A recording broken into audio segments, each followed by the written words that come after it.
URT, who are we? This is the URT. You are the URT. Smash a like for the URT. Big up the URT. How are we doing, people? Big up to everybody.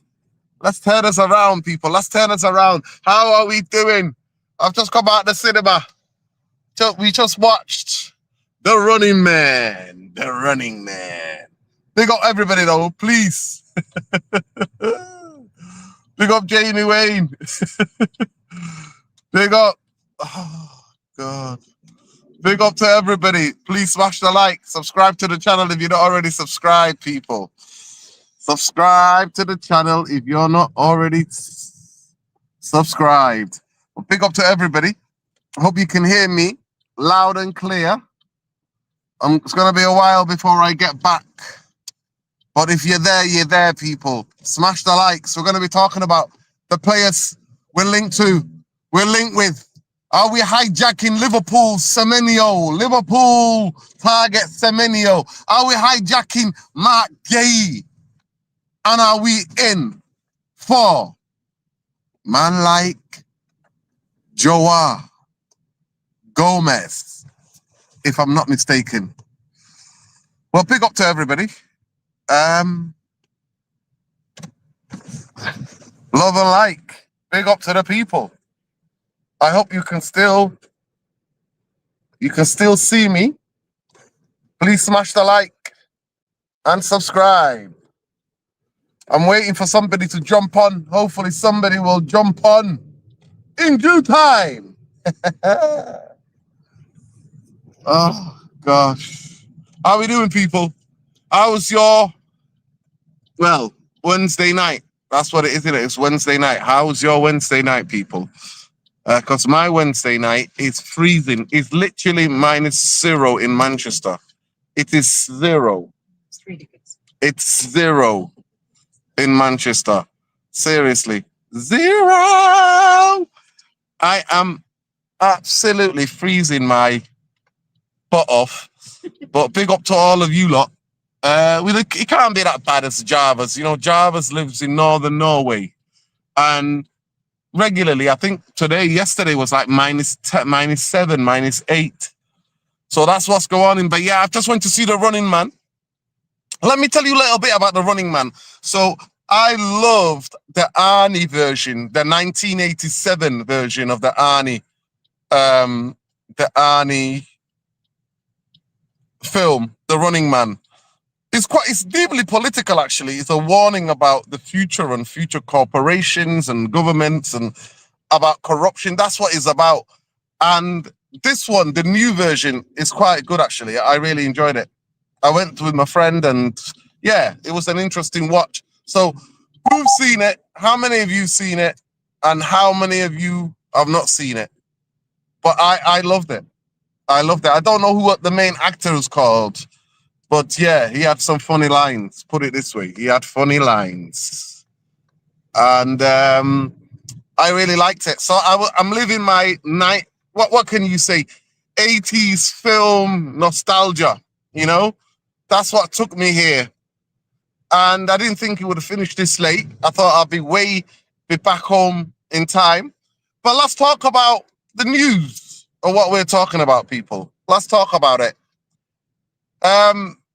Apparently, Manchester United are looking at Mark Guéhi to try to hijack the supposed Liverpool's transfer Liverpool's to lose, basically, Liverpool's player, because Mark Guéhi was hours away from joining Liverpool. I think everything was done, and then they didn't get a player in the last hours of the summer, and Mark Guéhi stayed. So, yeah, apparently Manchester United are in the business of hijacking that deal. And also, apparently, Semenyo is available for 65 million. Release clause, secret release clause revealed. And that's where we're at, people. That is where we're at. Jarvis, if you're watching this, please jump on. Jump on. But yeah, it's going to be a very tough 2 deals to do. I genuinely do believe that Manchester United need players.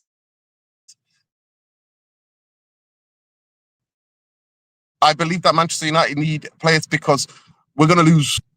We're going to lose Mbeumo, Ahmad. Screen, go. Mbeumo and Ahmad, we're going to use Mazraoui, even though Mazraoui's only played 60 minutes this season properly. That was against Spurs. And I think especially at the right-hand side of our attack is going to be harmed. So I really think maybe buying Semenyo might be a good idea. Maybe his goals, maybe he can push us. But I also think that we need Gomes or a midfielder of that profile. I don't know if we're going to get Gomes. Apparently, he wants to go to Liverpool. From everything that I read, apparently he wants to go to Liverpool. So it's going to be very interesting deal to do. Joao, I can't even say his name, Joao Gomes, Wolverhampton midfield player. I think I like the player profile. I think he's a very good player profile. I do think that he is an interesting player, but I think Elliot Anderson is better. I said it. I think Elliot Anderson is a better player. I think Elliot Anderson is a better footballer. So I would be like, why are we going for the cheaper option? Why don't Ineos make a proper deal and go and get a proper, not deal, but a proper announcement and act like a big club and go and get Elliot Anderson? Because apparently Elliot Anderson's price is not 100 million. You can get him for about 65 to 70 million. And he is the perfect profile of player that fits Manchester United system, especially the way Amorim wants to play. And then maybe go for Baleba in the summer. There you go, Bruno Casemiro position solved.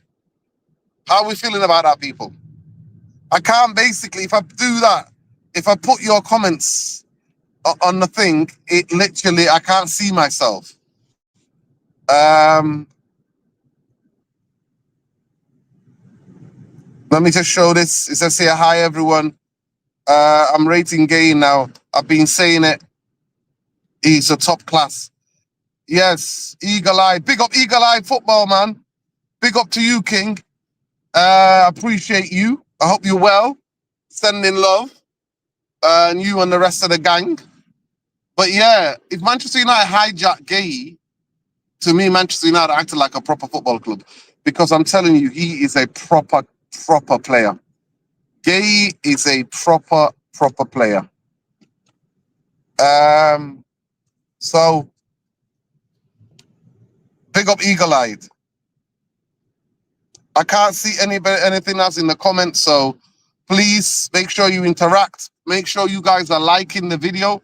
I'm not home yet, but I'm gonna get home and then we're gonna go live on the laptop and then we'll start doing the polls. We'll be there in about 10 minutes, people. We'll be home in 10 minutes. But yeah, Joao Gomes, Mark Guéhi, Semenyo. Yeah, can Manchester United make an impact? Remember Manchester City? Manchester City bought 3 players in January. Do you remember, guys? Manchester City went and spent 140 million in a January transfer and bought those players.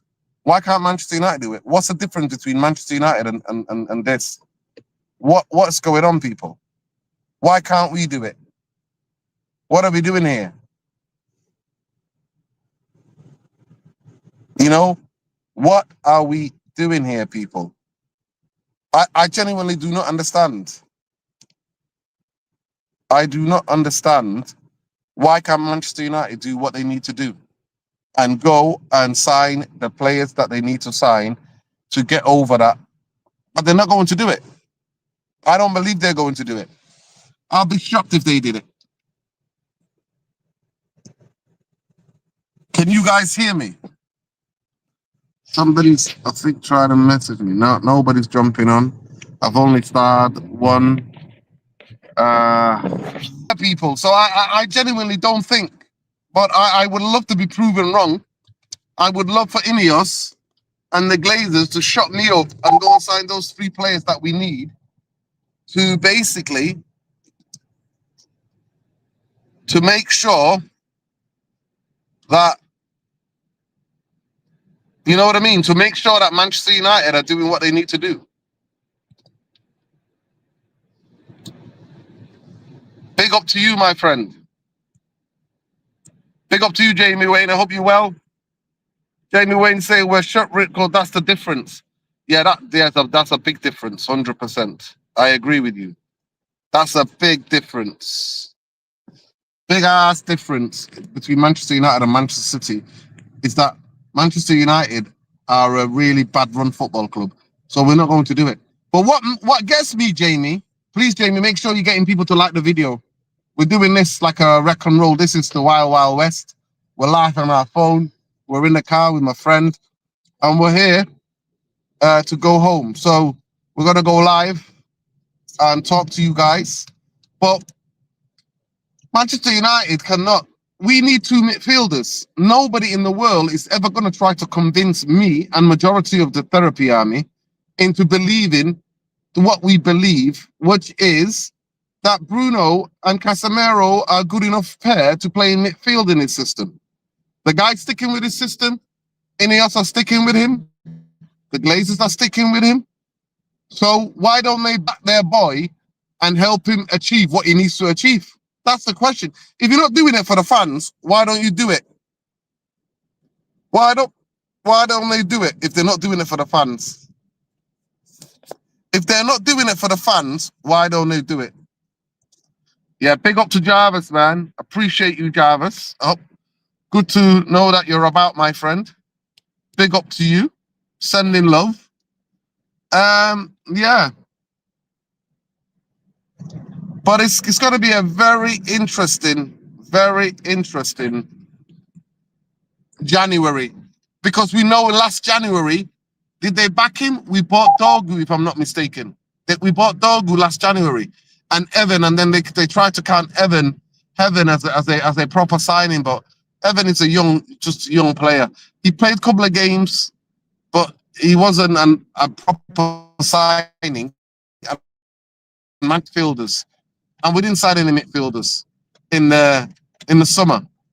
We signed 3 attackers, and we signed a striker, and the striker we signed is Benjamin Šeško, and Benjamin Šeško is a player now. A lot of the fans are questioning. A lot of people in the fan base are questioning Benjamin Šeško. And so what does that tell you? What does that tell you, people? That we talked about it on the therapy army, and we said that getting another striker when you're not another young striker, and we're not buying 2 strikers, one experienced striker and another young striker, it's not going to solve this. We need to be able to sustain attacks. And that's only done by midfield. The way we play in midfield. But it's really interesting. It's really interesting. Really interesting what's going on. Big up to Jamie Wayne. He says here, I'm not buying the crap that will be active in the next summer either. It's all publicity, PR, builds it. Well, that could be true. That could be true, Jamie. That could be true. We've been there before with this football club. We've all been there with this football club before. And that's how they usually act. But yeah, it's really interesting. Will the manager be forced to sell? Will Mansour be forced to sell Man City for his crimes in Sudan? I mean, somebody must investigate his links to the Wagner Group in Sudan. Oh, of course, nobody's going to investigate that. Are you kidding me? The British government and the Western establishment, they're all behind it. You know, you've got the state of Israel committing a genocide, and now you've got the UAE, the United Arab Emirates, committing a genocide in Sudan. So yeah, they're both what they called allies of the West, and they're both continuing and being pawns in part of the imperialism and colonization and the military industrial complex. No wonder I'm shadow banned, because you're getting jewels from me, jewels of insight into how geopolitically things work when it comes to the war machine and the colonizers and the imperialists. So they're just another post in the desert for US, British, Western imperialism, the Dubai lot. So of course he's not going to have the football club taken off him. He's not. But if he was Russian, no, he wouldn't be able to own a football club in this country. But that's the hypocrisy, innit, of Western imperialism. Anyway, let's not get diverted. Let's not get diverted from the main thing. Yes, we're congratulating people like Jarvis and the Norwegian people, and we're also congratulating Caracau, Haiti. We're congratulating people like Scotland for getting to the World Cup. Incredible. Absolutely incredible. So yes, people, Jamie, let's not mess about, lad. Get people to like the video. We mean about our weather, but spare a thought for Paul Jarvis. Yeah, 100%. Spare a thought, man, for Jarvis. Bloody hell. It's -10 somewhere in northern Norway. But he was born in that. He's used to that. I was born in East Africa, people. I'm not used to this. Where I was born in East Africa is sunny every day. It is sunny every day. And if the Reform Party, if the, all these right-wingers in this country want me to go back, just give back the trillions of things that they robbed from East Africa, and I'm happy to go back to the sunshine. I'm happy to go back, people. Happy to go back. You can tell it to Nigel and his cronies. But yeah, this is where we're at, people. This is where we're at.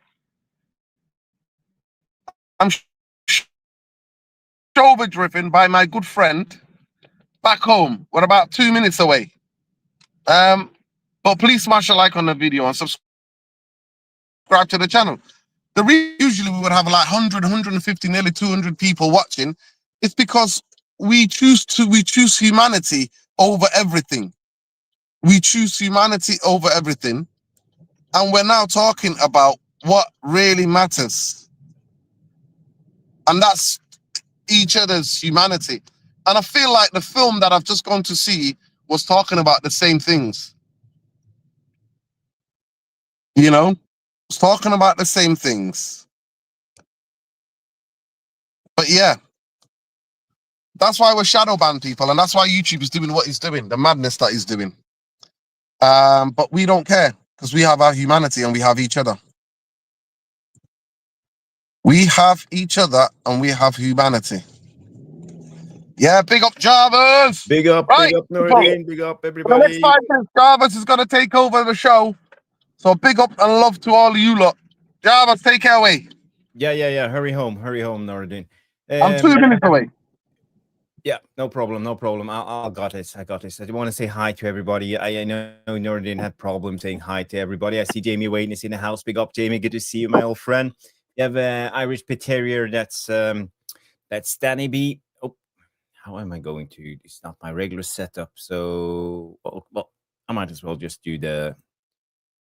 This is more like it. I want some green around. Green and gold. This is out. Irish Pit Terrier, big up. Good to see you. Hit that like button on the way in. Good to see you.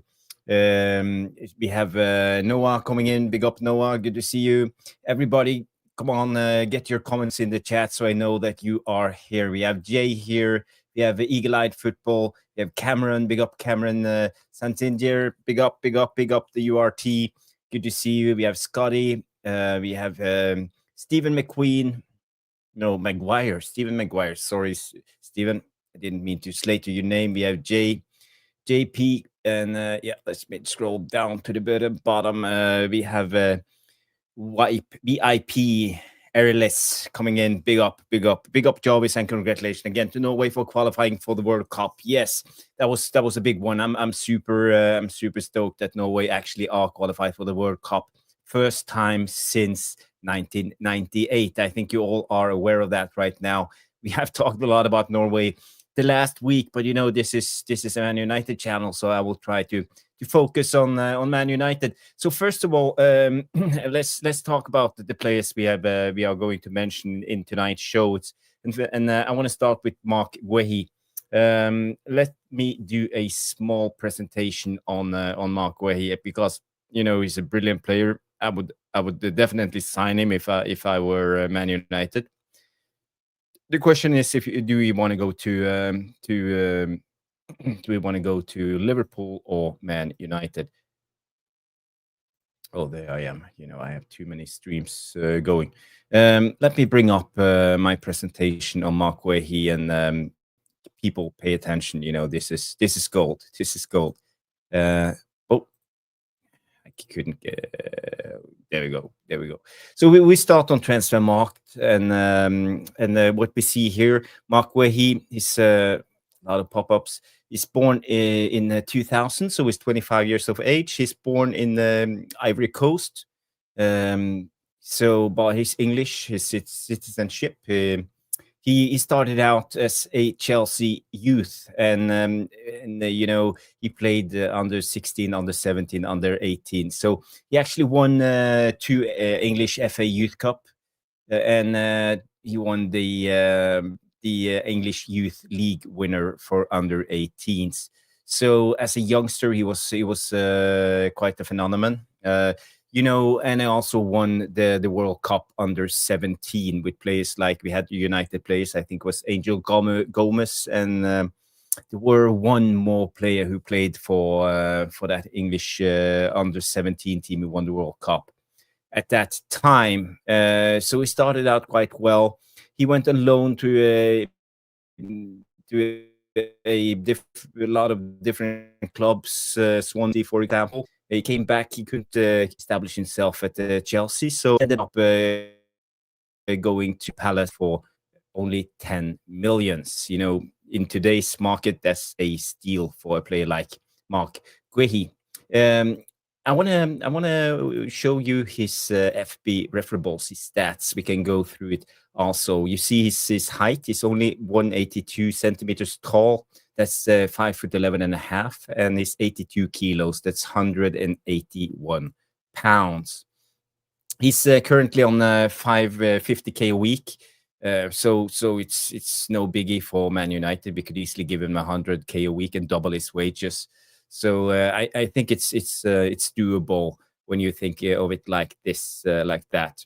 In the Premier League this season, he played 900 minutes, 1 goal, 1 assist, and 3 games in the Conference League, also 1 assist. And what we see here is a centre-back who actually contributes going forward. If you look at his stats, you see a lot of greens. In the top pair, the top third is mostly shots and assists and goal contribution action, and most of them are in the 90 percentile. So he is good going forward. What I find as a weakness on Mark Guéhi is his passing abilities. Pass completion only 83.4%. That's pretty low for a centre back. But it doesn't tell all the story, because when you look deeper, you see he has a lot of progressive passes. So he likes to pass forward. And we know in an Amorim system, that will be perfect, playing the wide centre-back, finding the number 10s for us to set up the diamonds we all have talked about so many times. Get up.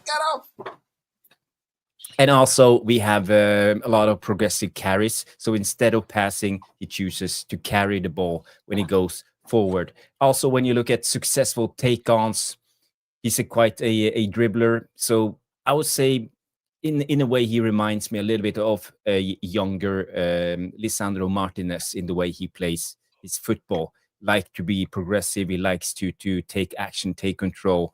But when you look at his pass attempt, pass completion, 31 percentile, 80 percentile, not that good, but I like it.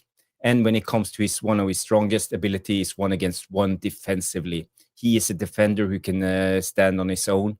and he has 2.12 tackles per 90, and that's in the 89th percentile when it comes to the Premier League and all the rest of the top 5 leagues in Europe.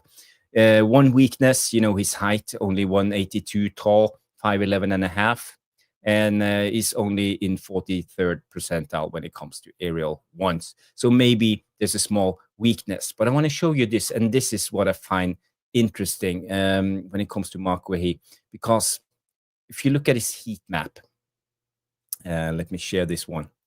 This is Mark Guéhi and his heat map. He's right-footed, but he plays predominantly on the left, and I find that quite interesting. And when you look at the passing angles, he likes to pass inverted, but he can easily find a Dalot or a Ugarte on the flank, and even a Cunha running the channels out to the left. So in the Man United system, it would be quite exciting to see a player like Mark Guéhi. But if you want to compare him to someone, let me put out Luke Shaw. So if you look at Luke Shaw's heat map right here, you see they are very similar in the way they play, but they play the same role, so it makes sense. But I think if we are going to bring in a player like Guéhi, it's Luke Shaw we are going to replace, because Luke Shaw's contract ends in 2027. He will most likely stay on for one more year, but he's injury prone and we can't be trusted. Luke Shaw would play this season because it's a World Cup year, and he wants to join that team for Thomas Tuchel in the States.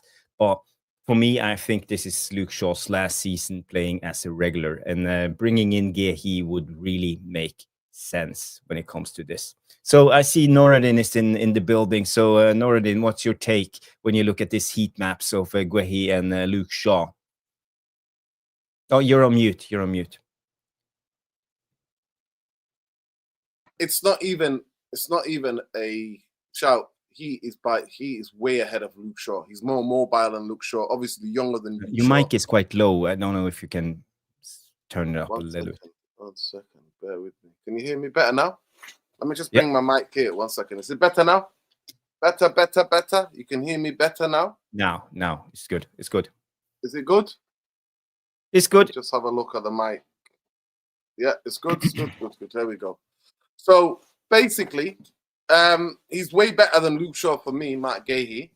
And I think he's a fantastically composed. He's a captain material. And if I'm not wrong, he captains sometimes, didn't he? Captain Crystal Palace. But he's a fantastic player. He's very good on the ground duels. He's very good on the floor. He's very good at making tackles. And his use of the ball is really, really good. Obviously, you showed his FB profile. You showed up. And his heat map was there. And he actually plays in the system. So he was better. And how long is he going to be before Luke Shaw breaks down again and is out for another 3-4 months? It's a ticking time bomb. Are you telling me Luke Shaw is now all of a sudden one of the fittest players Manchester United have? Is that what people are telling me? Now, that Luke Shaw is one of the fittest Manchester United players? Is that what you're genuinely telling me, people? Yeah, I agree. He's not going to be. It's only wear and tear. Luke Shaw is going to have wear and tear, and he's going to be a player that is going to break down again. So why don't we get ahead of it? The price is set, Jarvis. It's 35 million to 40 million, I think it is, for him. And yeah. So why don't Manchester United go ahead and just try to persuade him and bring him to Manchester United? Why don't we do that? Why don't we hijack the deal? To Liverpool, I already said it, and I'll say it again, but it was almost done. It was a couple of hours away. He was already a Liverpool player, if I'm not mistaken. But then Palace put it to a stop because the player that they wanted, they couldn't sign to replace him. So then he's a man of his word, apparently. And he was like, no, I'm not going to leave. So he shows he's got integrity, isn't he? I like Guéhi, and, we talked a little bit about this yesterday. He's a very quiet guy, but he's still captain. He takes control when he's on the pitch. He has faith in his life, and He's a you know, devout, he he's has a devout morals Christian. and like direction where he wants to go. So for me, I think he's the perfect Man United player, and I think he wouldn't be a problem for him to come into this Man United squad and actually be a good influence on the rest of the team also. So there's other things than just a player. I see a good human being, and what I read about him and how he behaves. So for me, you know, out of the top 5 centre backs in the world, I think Guéhi is the one I want to sign. He's my number one personally for this Man United squad. And I totally agree with what you're saying. If we are a serious club, we should just go in, hijack the deal, and get him. You know, it's time to penny pinch, no, to penny pinch, but there's sometimes you have to spend cash, and you got to know when's the right time. And when it comes to players like we're going to talk about him later, Semenyo and Guehi, I think we need to act. If they are available, we need to act. You know, we have done so many mistakes as a club through the years. For example, when a player like Ronaldo were available, we jumped on the chip and we ruined all his setup. We should have given him a DM, but we gave him a striker because we felt the urgency to sign Ronaldo. We wanted him back. The long lost son coming back to Manchester. You know, the drama, the shirt sales, everything. But it didn't make sense from a footballing point of view. We had Cavani, and he made Cavani go on a strike, pretend he was injured until every international break. He went down to Uruguay, played games, came back injured again. And so we know there were a lot of tension in the squad because of this. So I think now, if we are a serious club and we actually want to back a Amorim, I think the club, we know we have money, we have the credit card, we paid it down, so we have about 170 or 160 million available, and that was in the summer. We probably have more right now, and with 160 million pounds available, we should just go in and just buy them, swoop the floor, and be done with it. And it would actually just give us Champions League next season. It will strengthen our squad to that level that we would be competitive. Even though if we still have the same midfield with Bruno and Casemiro, they can only hurt us that much with players like Guehi and Semenyo. So, you know, my plea to the Man United board is go out and act now. If they are available, get them. Yeah, big up. Somebody put in Amorim Sheepy. Sheepy says, develop Aiden Heaven instead. Well, why can't we do both? Why can't we develop Aiden and go and get a ready-made guy who is in the peak of his powers while we develop? The way to develop Aiden Heaven is to throw him into the deep end. Then the United fans go crazy at him on X, and the next minute we then think he's a crap player, and the next minute he's out of the football club. So is that what you want to do? Or do you want Aiden Heaven to be able to compete with the likes of Gueh and actually up the standards and up the levels? We can do both. Real football clubs do that. They don't stand still. They don't. Injuries can happen as well to Evan and to everybody else. So why don't you get ahead of it? Why don't you get ahead of it? You've already got one injury-prone centre-half. That is Licha Martinez. Unfortunately, he's a warrior, but he's getting injured a lot. Yeah. Then you've already got Luke Shaw, who's been injured for majority of his time at Manchester United. So we've got a youngster, go and buy another one. And Mark Guéhi is available for the money. And Manchester United can offer him a competitive wage that's not going to be extreme. We're not going to be able to break our wage back, but give him a proper wage and get him on that football pitch. Yeah, I don't know if you saw, he's on 50k a week Palace right now. So we can actually double his wages, 100k a week, United, and it wouldn't be a problem. Yeah, exactly. We can do that. We can double that. I'm still wearing my coat. I'm still wearing my coat, Jarvis. It's cold. It's minus. It's zero. Sorry, it's zero in the UK.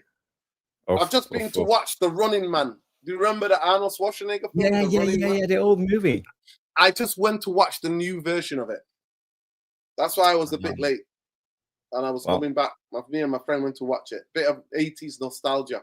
But yeah, it was a remake, modern remake of it. Really, really good. Worth a watch.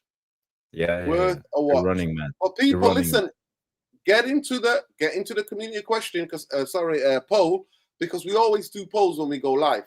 So the poll is there for what it is. Should Manchester United hijack Gueh? And is this the type of signing that Ineos want to do? Not too expensive, homegrown, prem proven. Stay with me, Jarvis. You're at the right age, English, Premier League proven, and a potential kind of leader and somebody who will get the background check. And he has the right qualities as a human being. If you want to believe in the Ineos project, if you want to believe in the Ineos, what the PR BS they're selling us, Mark Guéhi, it fits every box of what Ineos want, people. Right? So why don't they prove it's not just PR? Why don't they go and get him? I dare you. We dare you to go and sign Mark Guéhi. We dare you. We dare you to do that because he ticks every box. He's a family man. I think he's got a young family. He's a devout Christian. He's not going out getting smashed. He's a dedicated footballer. Dedicated footballer. He ticks every box. Homegrown, young player, at the right age. What is he, 24, 25? He's 25. 25, yes. There you go. 2000. Experienced, and at least can give maybe another 6-7 years. Why don't they go and do it? Why are we going to do that instead of strengthening Liverpool? Let me get this. Yeah, that's another another argument. Why one of our rivals are going for him. So we should stop them. I think he would be a really good replacement for an aging what's his name? The Dutch Van Dijk. Yeah. So we should keep them in. We should keep our rivals down. I would say 100% at that price as well. To be fair, if he was properly, he would be. He refused to sign a contract that would have made his price up to go up to 70 to 80 to 100 million. Really, in today's Premier League, for the attributes that he has, Jarvis, he would be around 80 million pounds. Yeah, I think Mark Guéhi is more talented and can play modern style football than Harry Maguire, and we paid 80 million for Harry Maguire. He is definitely worth more than we could get him for right now. What are we talking? Is it 40, 45 million? Maybe 35 to 40 million, Jarvis. Yes, because he refused to sign his contract. Yeah. So that they wanted to put a clause in there, and he said no. But big up to Rashid says, what about Taylor Practicing, brother Nuri? But that's what I'm saying to you. These are young players. They can learn, and there's going to be injuries. Let's just think. God, listen, let's say that spectacular happens. Manchester United qualify for the Champions League next season. Miraculously. Do you not think every 3 days we're going to play? Do you not think you're going to need more defenders, especially when you need 3 centre-halves in this system? You're going to need at least 6 centre-halves. Am I right or wrong? 100%. So 100%. What are we doing here? What's going on with you, with some of you guys? Honestly, you guys think, and maybe Fredrickson is going to be a top player. Maybe he's not. But I've not seen him play again since he played against Grimsby.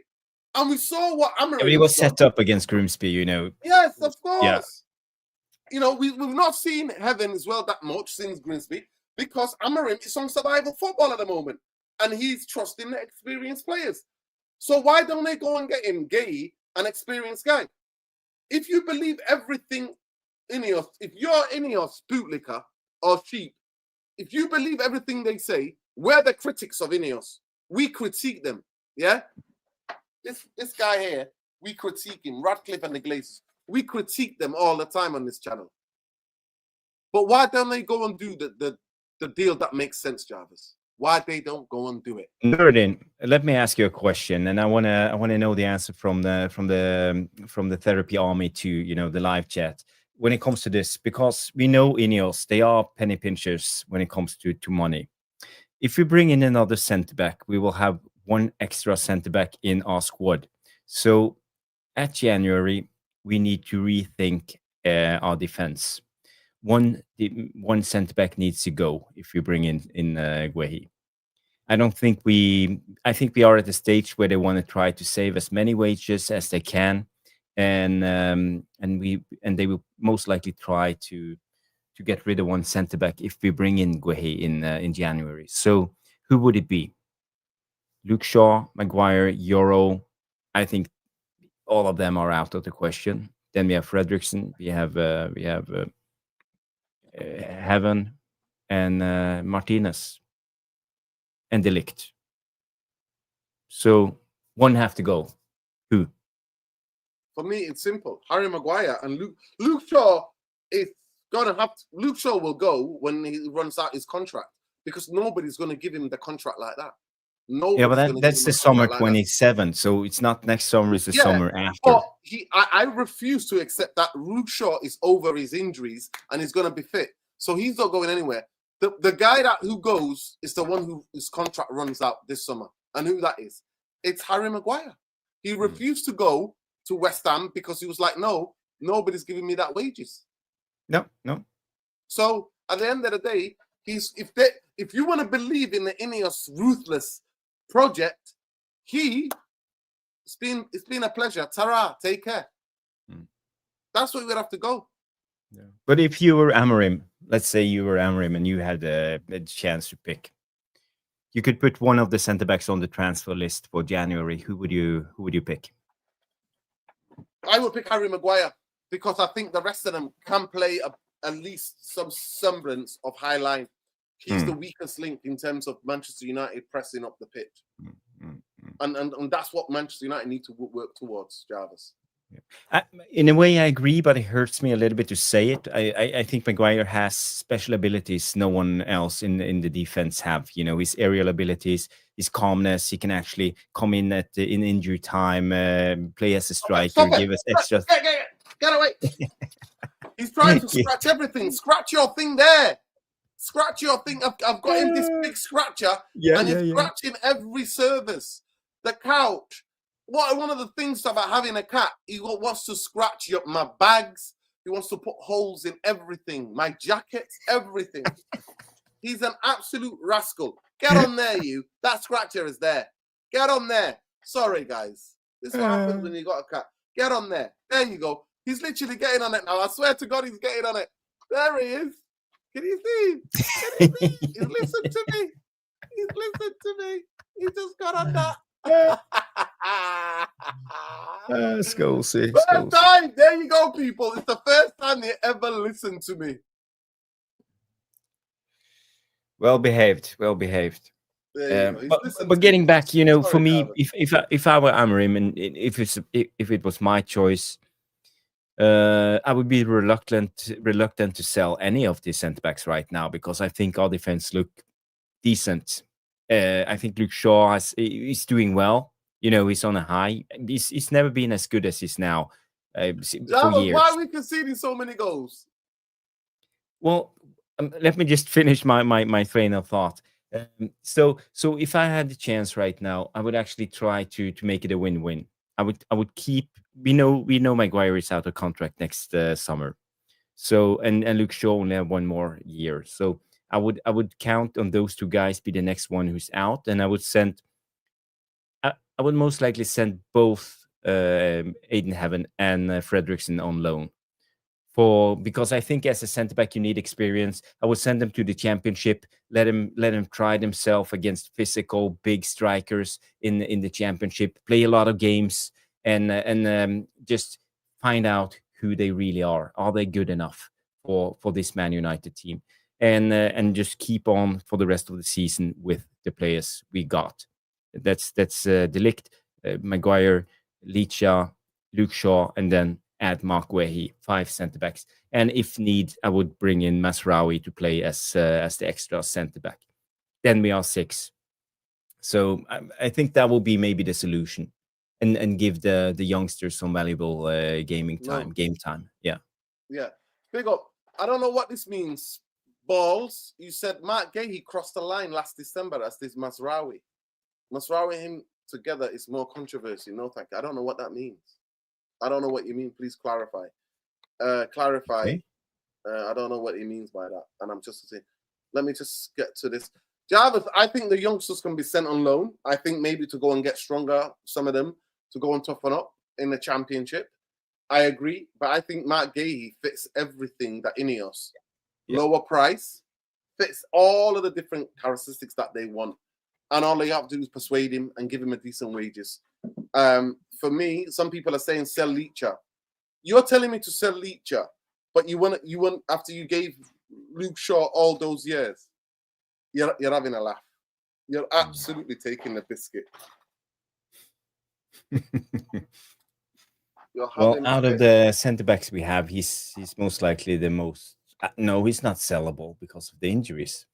I think that's where the problem lies. Yeah, Bolarex comes in, green flag. Okay, I don't know what you said. Yeah, keep Amorim is a green flag. Is that a Lego guy playing the banjo? Cool, Aaron. Yeah, so I don't know, guys. For me, I would definitely try to send the youngsters on loan, give them game time, and bring in Guéhi. But we are sacrificing something when we play this game. Pretend to be the Ineos and Amorim when it comes to picking players. We are sacrificing the midfield, and we have been linked to Joao Gomes Wolves for a lot of time now. I don't know if you guys have seen any of them, any of his clips, know anything about his stats, and do you rate a guy like Joao Gomes? Is he good enough to come in to compete with Bruno and Casemiro, Menu, Ugarte? I'm a little bit in doubt. I don't know. I know you scouted him a little bit, Noradin. So what's your take on Joao Gomes, Wolves? Well, yeah, he is the type of. I think he's like an Ugarte, but he's more quicker across the ground. He is somebody. I mean, we can get him up on RPF, but let me tell you about the links, right? So the link, he's been linked to Manchester United. Gomes is open to a move to 40 to 50 million in the range. He reportedly prefers Liverpool long term. So United would have to convince him. It's a realistic. If United push, it can be realistic to get him in January. That's what we're hearing. That is what people are reporting. Right? That's what people are reporting, Jarvis. And if I can get 44 million pounds, I think the price that came out the other day. Yeah. 50 million euros. Listen, I've made a video. Let me just go to Cameron. Make sure you watch the video that I made about letting Fernandez Caracas go, letting him go. So go and check that video out. I answer everything there. And the former scout talks about it in that. But yeah, so if we look at, let me just try to get his FREF up. Joao Gomes. Joao Gomes. Let me get his stats up. Let me just search. Have I spelled his name right? Is it Z? Bear with me, Jarvis, please. I'm bearing with you. I think he looks. I've seen a couple of compilations with this guy, and he looks really good, and his ability to win the ball in the midfield situations. He likes to stick his foot out, and he's quite composed when it comes to this. I think he's a brilliant defensive midfielder. I think he has a lot of good attributes. But I have something that I've seen in the videos, Noradin, and I will run it through you afterwards when we look at his stats. And we'll see if you agree. Yeah, he's not the perfect.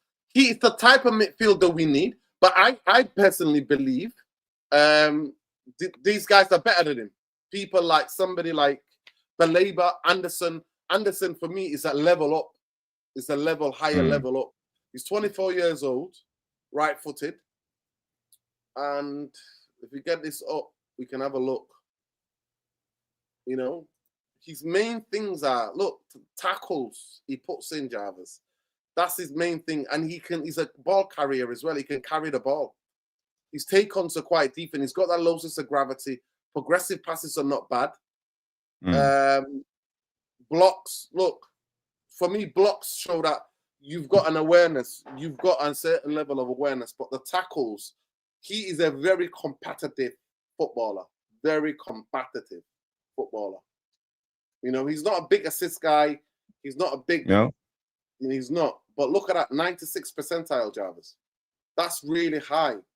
You know, he's a British. Yeah, his tackles are really good. Yeah. Yeah. And at this moment in time, we've got Bruno Fernandes and Casemiro who get brush past. Yeah, and the thing is, when you watch his compilations, watch his best of Joao Gomes when he put in tackles, it almost looks like he's on the edge, making a free kick every time. But he seems to have a way to like grab the ball with him.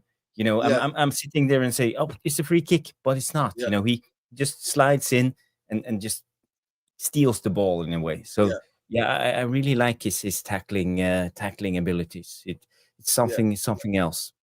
But I believe this guy is levels above him. He's a year younger, Elliot Anderson. And for me, he is a superb footballer. He is the guy that Manchester United should go and get. He is this guy, Jarvis. He is the guy. He's the guy Manchester United should go and get. Because have a look at this. This is unbelievable, Jarvis. 84 percentile shot creator. Because he likes to zip the ball through. And then defensively, you look at him, progressive passes, successful take-ons. Look here, but look at tackles. Almost good as, but you're getting a lot more aerial duels. For a guy that's only about, like, I think he might be just under 6 foot or 6 foot. He's superb in the air.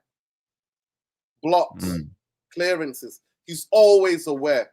What I like about Elliot Anderson is that he's so always asking for the ball. Always aware, always. I mean, look what he did to us. He locked us up in the second half against Nottingham Forest. It was him he's better than Bruno and Casemiro combined. 100%. You know, this is the In level. the second half.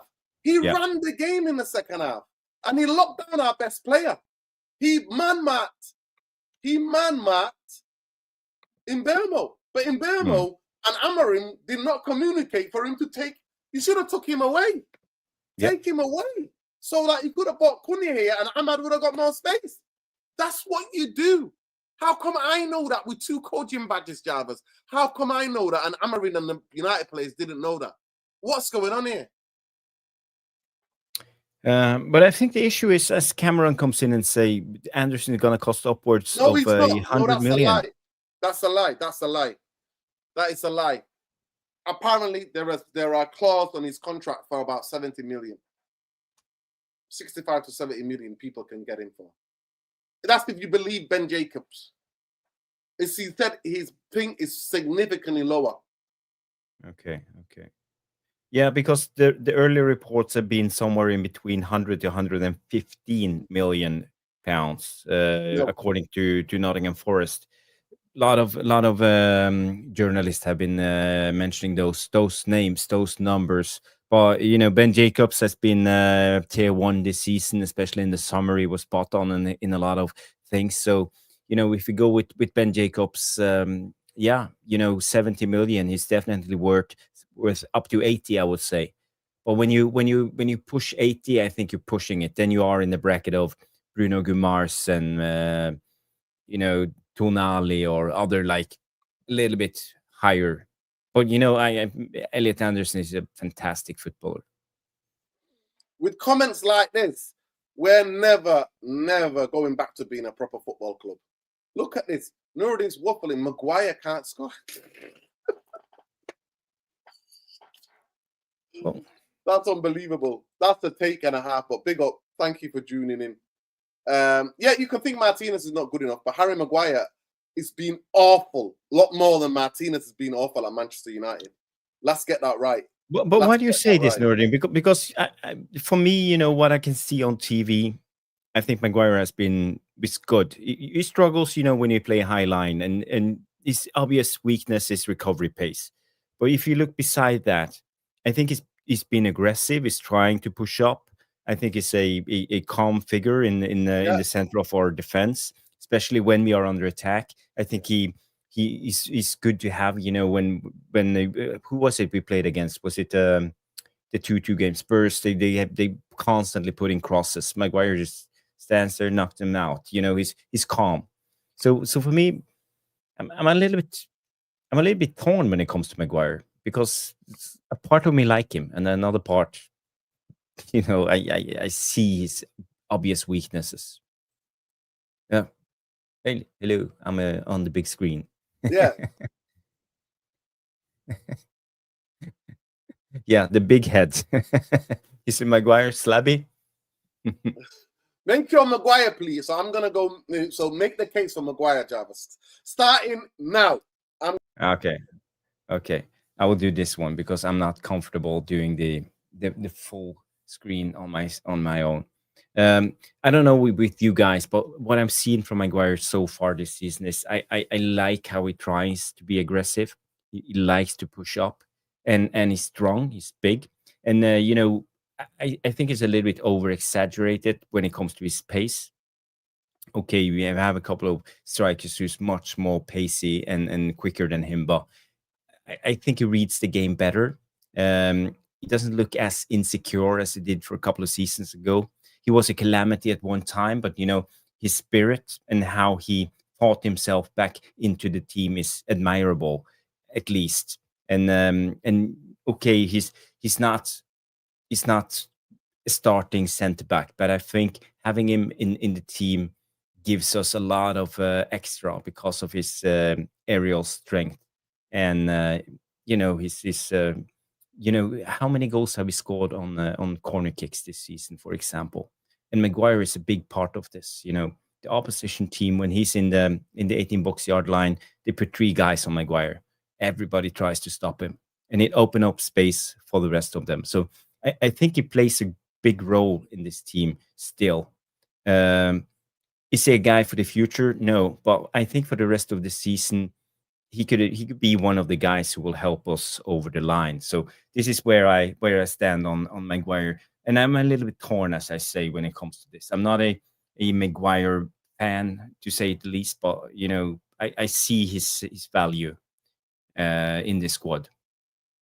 So I don't know, Noradin, if you wanna come in and have your say, and I will shut my mouth.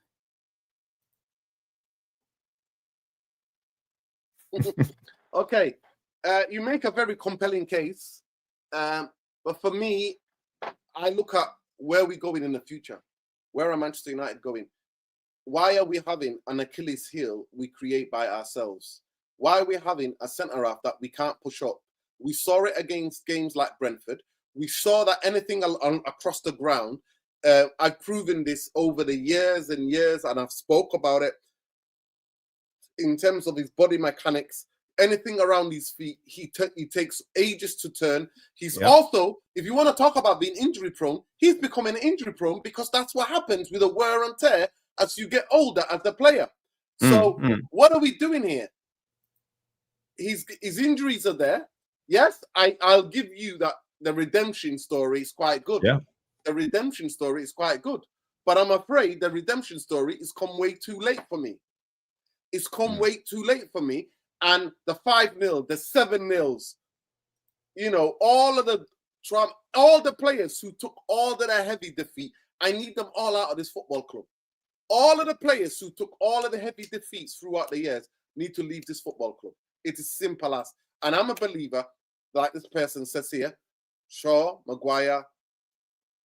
I mean, I don't know about Martinez, because I think he, in the short time that he's been here, if you look at the same time, I think Maguire is going to be here 7 years when the contract ends, because that's what you got given, by the way, 7-year contract.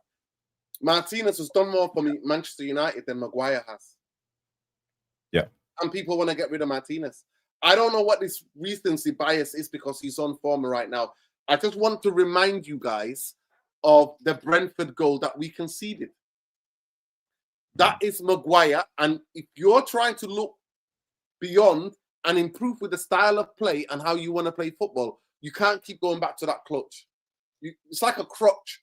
You can't get using him as a crutch to go, Maguire will do this for us. No. For me, he refused to leave the football club when he should have left and gone to West Ham. And he stayed because of the money. So what's the difference between him and the bomb squad? If we're being real, what's the difference? He refused to leave. And when he was, to me, I remember Maguire more bad games than I remember his heroics. That's just a fact. I want to keep it 100% fact. But if you're saying you want to keep him for the experience and you want to keep him around, no problem. He just cannot be the main centre half. He cannot play and be the main centre half. In certain games, he would be perfect. Listen, he can come on for certain games. Yes. Yes. But not in a high line. I think this is a high line will expose him. We saw it on the Den Haag. We saw it on the Ollie sometimes when he tried in stage 3 when he got a sack. Maguire was a calamity. We tried to play with a higher line, but we couldn't. Same with on the Den Haag, and we see it under Amorim when we try to push up high. He's only good when he can sit back, play with a solid back 3 or almost a back 5, and he will be the centerpiece of the back 5, standing in the middle, just knocking those balls out of the 18-yard box line.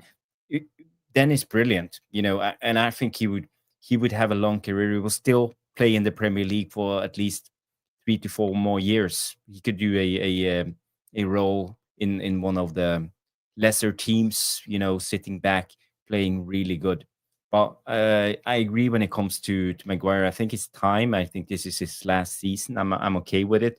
But I still see a role for him this season in this team, coming in at the end of the games, trying to chase a goal or coming in to secure the game when we are one or two goals up under pressure. Because our centre backs, we have De Ligt. He's not the tallest guy. He's good in the air, but he's not superior to every other. And Luke Shaw is not a big guy.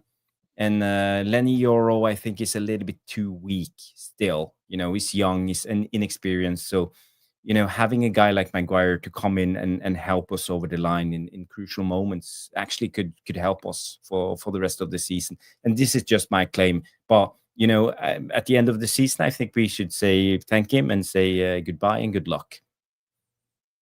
Yeah. I mean, yeah. I'm not saying him get rid of January. I'm not saying I'm not saying that. I'm just saying Manchester United should go and get Mark Guéhi because Mark Guéhi is available, and it hits every point that what Ineos want the fans to believe, which I think is BS. But they're not going to do it. They're not going to go and get Mark Guéhi. They're not, because we're not that type of football club. Instead, we're run by frauds. That's what's going to happen. Maguire is on 189,990 something because he couldn't go to 190. There was some roof in Man United at the time, so wage roof, wage bill. Yeah, that's what it is. Maguire's never been as bad as people made it out to be. Okay. Time out, space and continuum. Honestly, you make me laugh. He's a scapegoat for another armchair manager who needs a single point of failure for this club. Who needs a single point of failure for their club. Okay, say whatever you want, my friend, but you keep meh. You keep licking those boots, man. Those Ineos boots must be tasty. You're the expert at Ineos boot licking, my friend. Radcliffe loves you. He wants you to not just lick his boots, he wants you to lick his suit. You need to lick. Do what's called. No, be nice. Be nice to people. No, I'm sorry. No. If you want to give it, call me an armchair. I'm a football fan, my friend. I care more about United than these two owners will ever do about Manchester United, and you're calling me an armchair manager. No problem. No, Jarvis. I don't even take it as an insult. I'm an armchair manager, Listen, if you give it, you got to be able to take it. So keep doing it, my friend. You got to give it. You got to be able to take it. Don't give it if you're not going to be able to take it. It's simple as that. But yeah, man. No, right, give me 10 seconds. I just want to fill up my cup. Big up to you.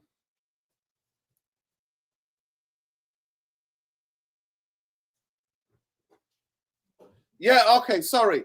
Big up to you. Thank you so much for letting us know. I'm for love. I am for all for love. I'm not for discrimination. Far from it.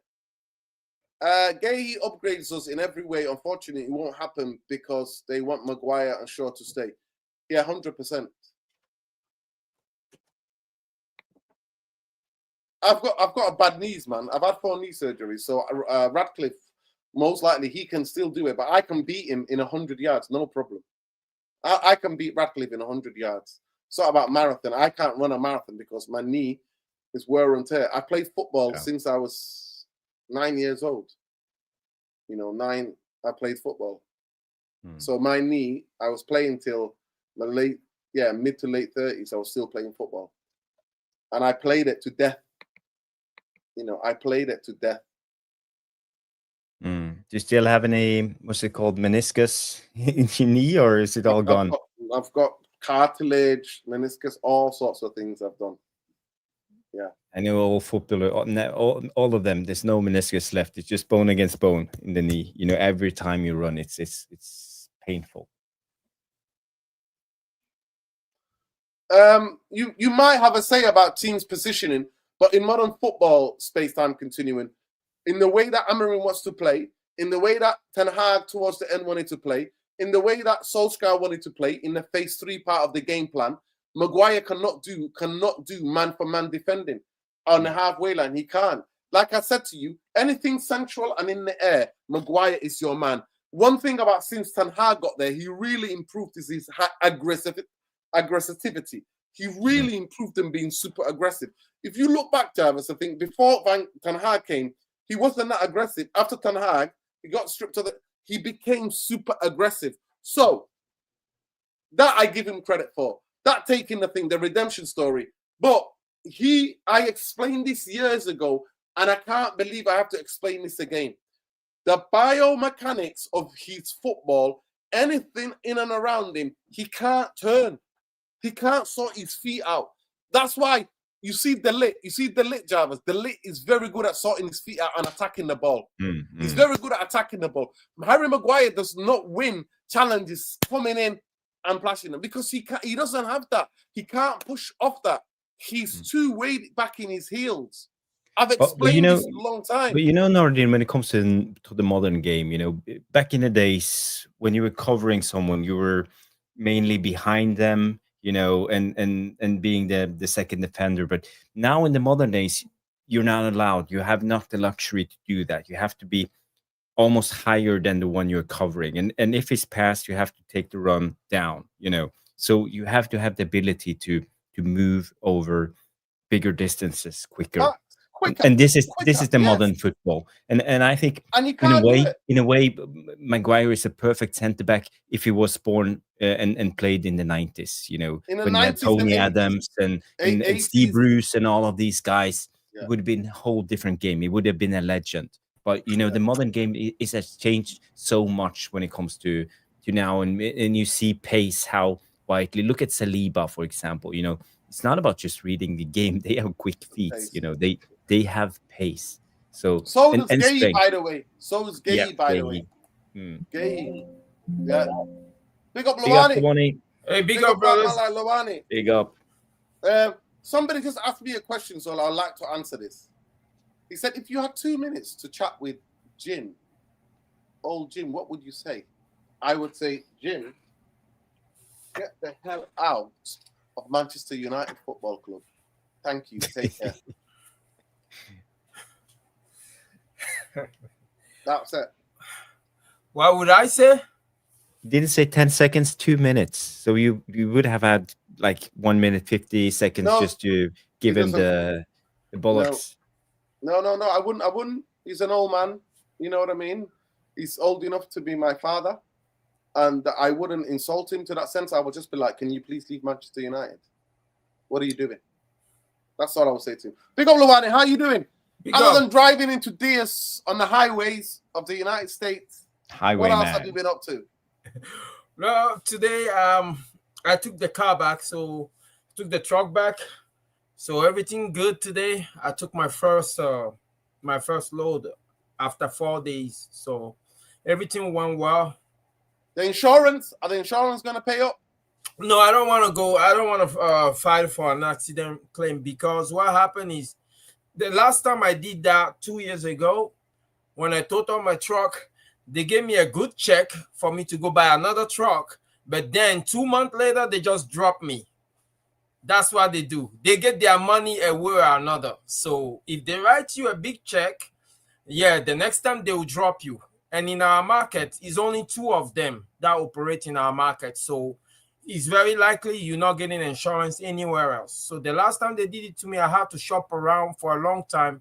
And I went from paying $900 a month to $1,600 a month for the next 2 years before they can bring my rate back down. So when the damage is a bit low, I don't even call them. I just take care of it myself.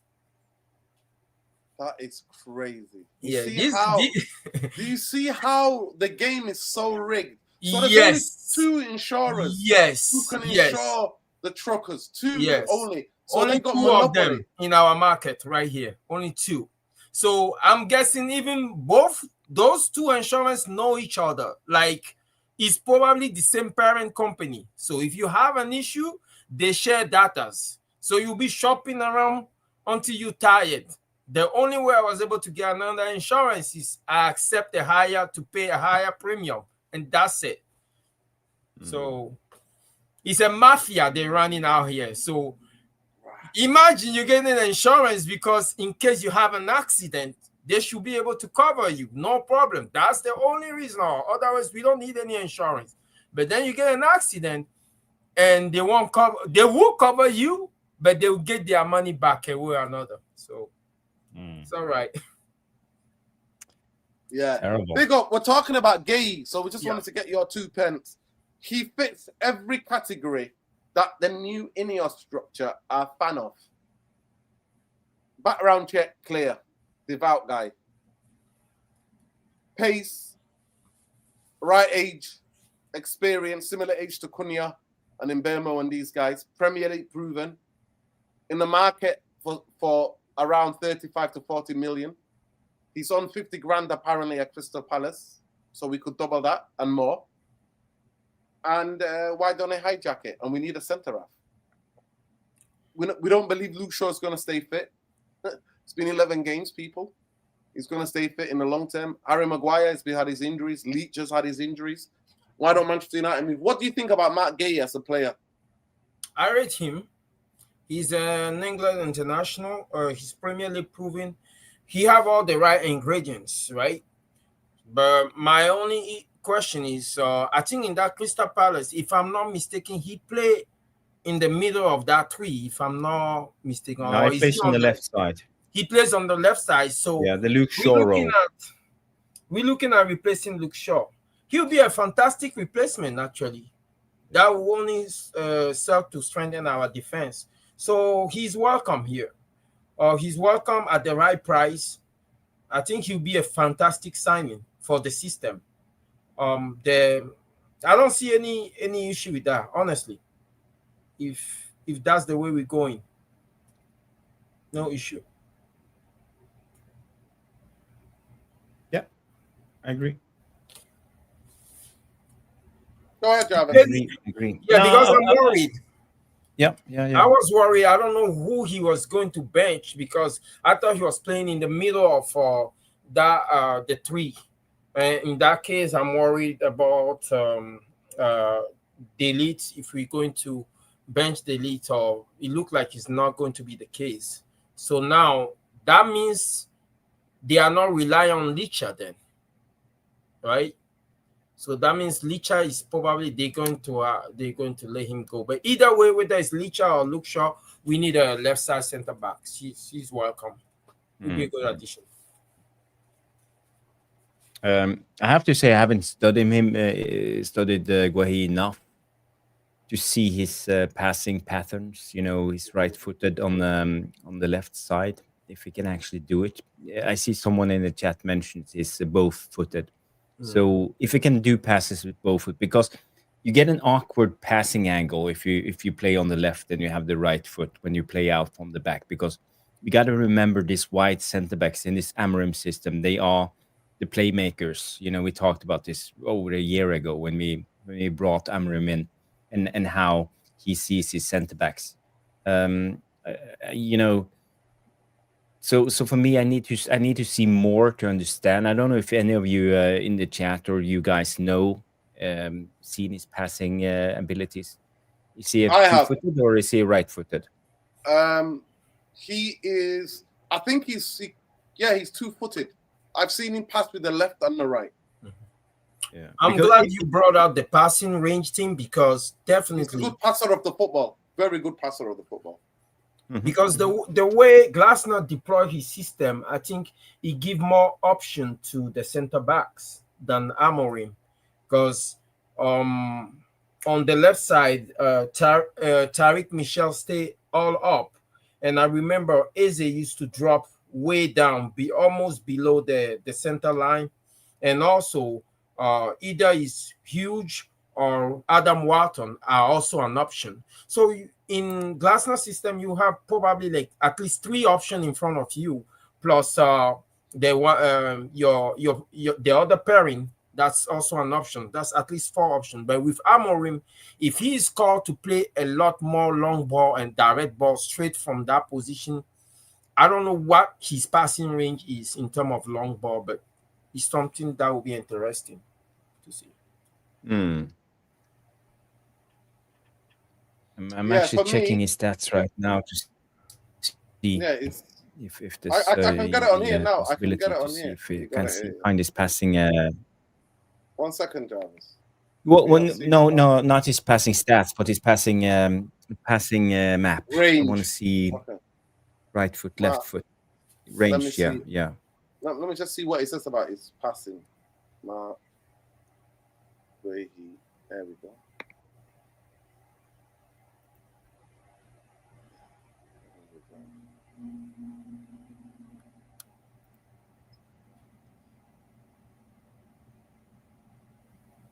Progressive passes here, look, quite decent. Okay. Passes. Yeah, but he's not a passer on the ball, you know. But he only have like progressive passes and carries.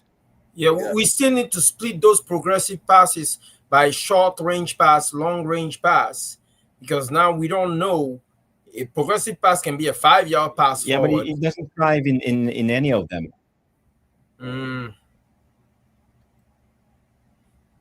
The thing is, he doesn't thrive in any of the passing ranges. I looked at him when it comes to short, medium, and long passes. You know, he's below 50%.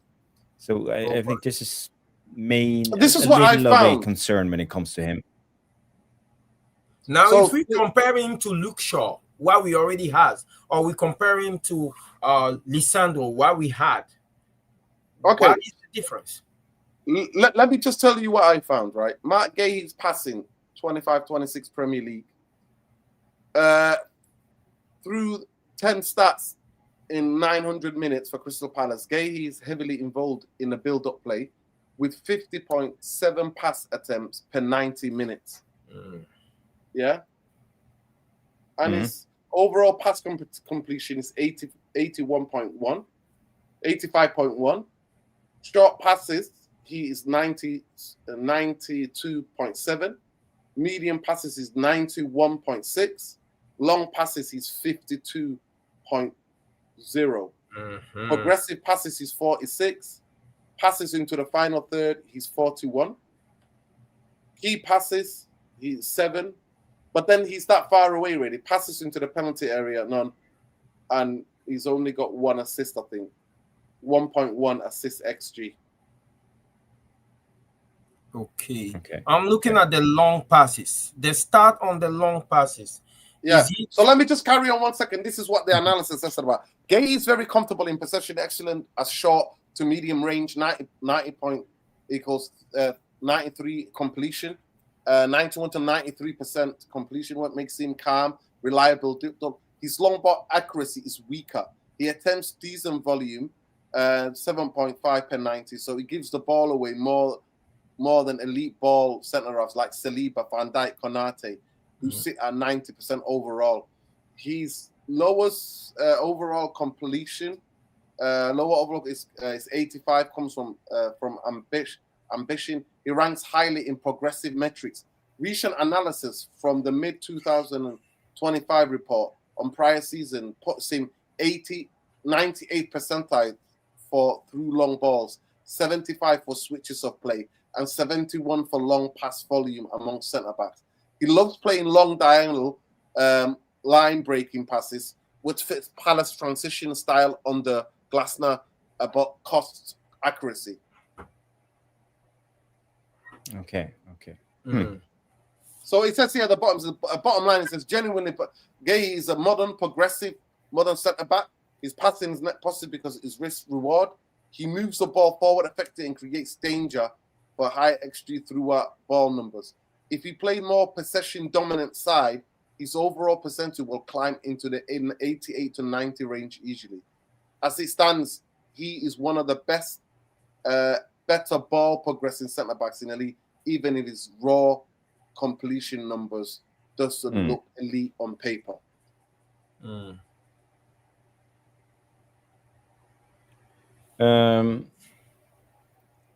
I'm just looking at this, Nordin. Let me just bring it up. I will show you guys. It's I'm just okay. Let me just, if I remove this and add this to stage.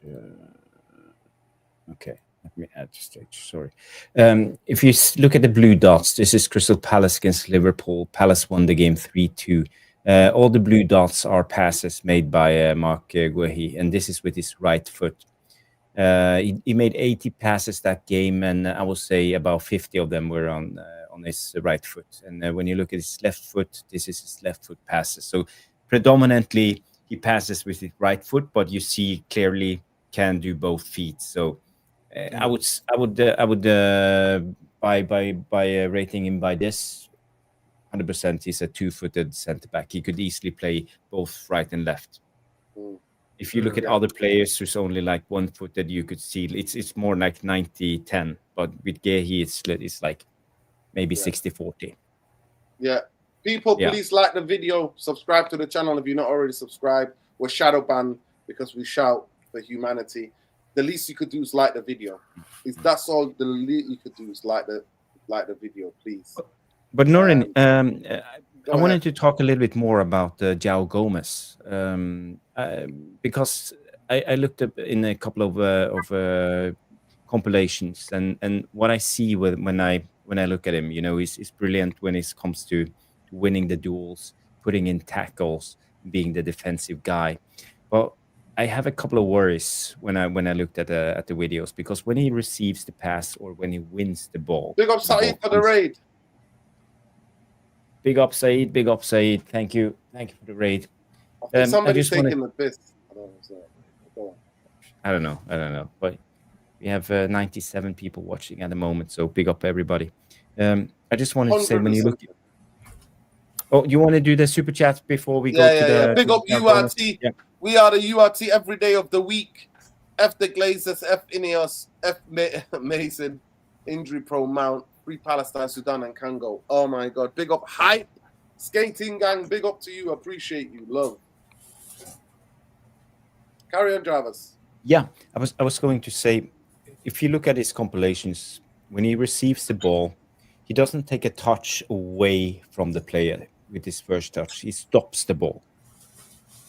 You see the difference, and he relies on the close control and getting out of tight positions, and it worries me a little bit when it comes to midfielders, because I think as a midfielder you need to be solid. You should never lose the ball. So if you receive the ball, you should take one touch, put it in the direction away from the opposition. Let's say 2 yards, 3 yards, and give yourself half a second of space before you move on. But when he receives the ball, he stops the ball directly in his feet, and he relies on his close control, because when he does his second touch, if the player, let's say the opposition comes from the right, second touch, he moves his body and he keeps the ball. So in a way, I wouldn't be comfortable with that, having I know it's into details, but for me, you know why I'm laughing? Because it sounds like we're getting a carbon copy of Ugarte. It's an important detail. But go ahead. No, it's It is. important. It's important. It's Ugarte. It's Ugarte. Ugarte. He's brilliant on the tackle, but when he receives the ball, he stops the ball in his feet. He needs to take a touch away from the opposition. And for me, I think that will be a big worry if we sign Joao Gomes. And if he haunt me for the rest of my life, if we sign him and he will be the new Ugarte, because that's how I feel. I'm super impressed by his tackles, but he's better technique. He's Brazilian, so he knows how to get out of those tight positions. He's almost like a hybrid of Ugarte and Fred, because Fred had this close control sometimes when he was Fred from Brazil, not Fred from Stoke. You couldn't take the ball off him, but he's not as good on his receiving end as I would like. So this is a little bit of a worry, and I was going to ask you guys if you have seen this. I mean, I'm not familiar with the player, but I understand the kind of touch you're describing, because if a midfielder is taking those kind of touch, like that, take the first touch away to anticipate his next move, that puts you that's a midfielder that's like 2 steps ahead. And when you want to play in the midfield, you always have to be 2 steps ahead. Think of what you need to do with the ball before the ball gets to you. The Rodri, the Sander Birds type of player who yes. compose. Yes. So if it's the case, this guy you're talking about, Joao Gomes, is not doing that. It could also be 2 things. It could be that since he's Brazilian, he's super confident in his ability to keep the ball. That's why he doesn't need to try to disguise his next move. Or maybe some people just have some weird technique, because we've seen Fred with that. They have a certain way of playing. So you can compensate with that by having a good partner next to him, somebody who he can give the ball to as soon as possible, because those kind of people, you don't want them to keep the ball for too long, or you don't want them to be your main progressor, because in the Premier League, everything go at a faster speed, and eventually people will start reading him. So it all going to depend on the dynamic of who he's paired with. But to start off, I will not go with that kind of midfielder, because we need somebody who's very technical to progress. But I don't know if it's a Brazilian trait. Every Brazilian, they have close control. They like to dribble. This is the style. You want to trick the opposition, and he looks like he have a lot of trickery in this game. He stops the ball close, and people go at him, and he has close control. He just like swoops it behind and through, and then he's off. So I might be wrong when it comes to this, but I see midfielders. I feel the technique receiving the ball should be better. It's like 1-on-1 how to receive the ball away from the opposition. But when we see Fred play football, he have a very unorthodox technique, and we all agree that he's far from being a midfielder. And but Joao Gomes has the same technique. It's almost the same as Fred, like unorthodox. That was the word I was looking for. And he worked for them, but maybe he have his own limitation. So we will see. In the Premier, what league is he coming from? Yeah. What league is Joao Gomes coming from? In the Premier League, he plays for Wolverhampton. He plays for Wolves. Really? Yeah. Let me just give you a little bit about him. What I found out. Gomez is is defensive monster, aggressive, tenacious, excellent breaking. Weakness is he's not a goal threat. Low chances created percentile. Aerial duels are average to weak percentile among the midfielders. He's got 24 caps for Brazil, rumored to be around 44 million. In short, very good at border and excellent in his role, still improving. If Wolves go down, accepting to be a bigger club soon. But apparently he wants to join Liverpool. All right, sayonara then. Yeah, he wants to join Liverpool. That's his thing. He wants to go to Liverpool. He wants to go and play for Liverpool.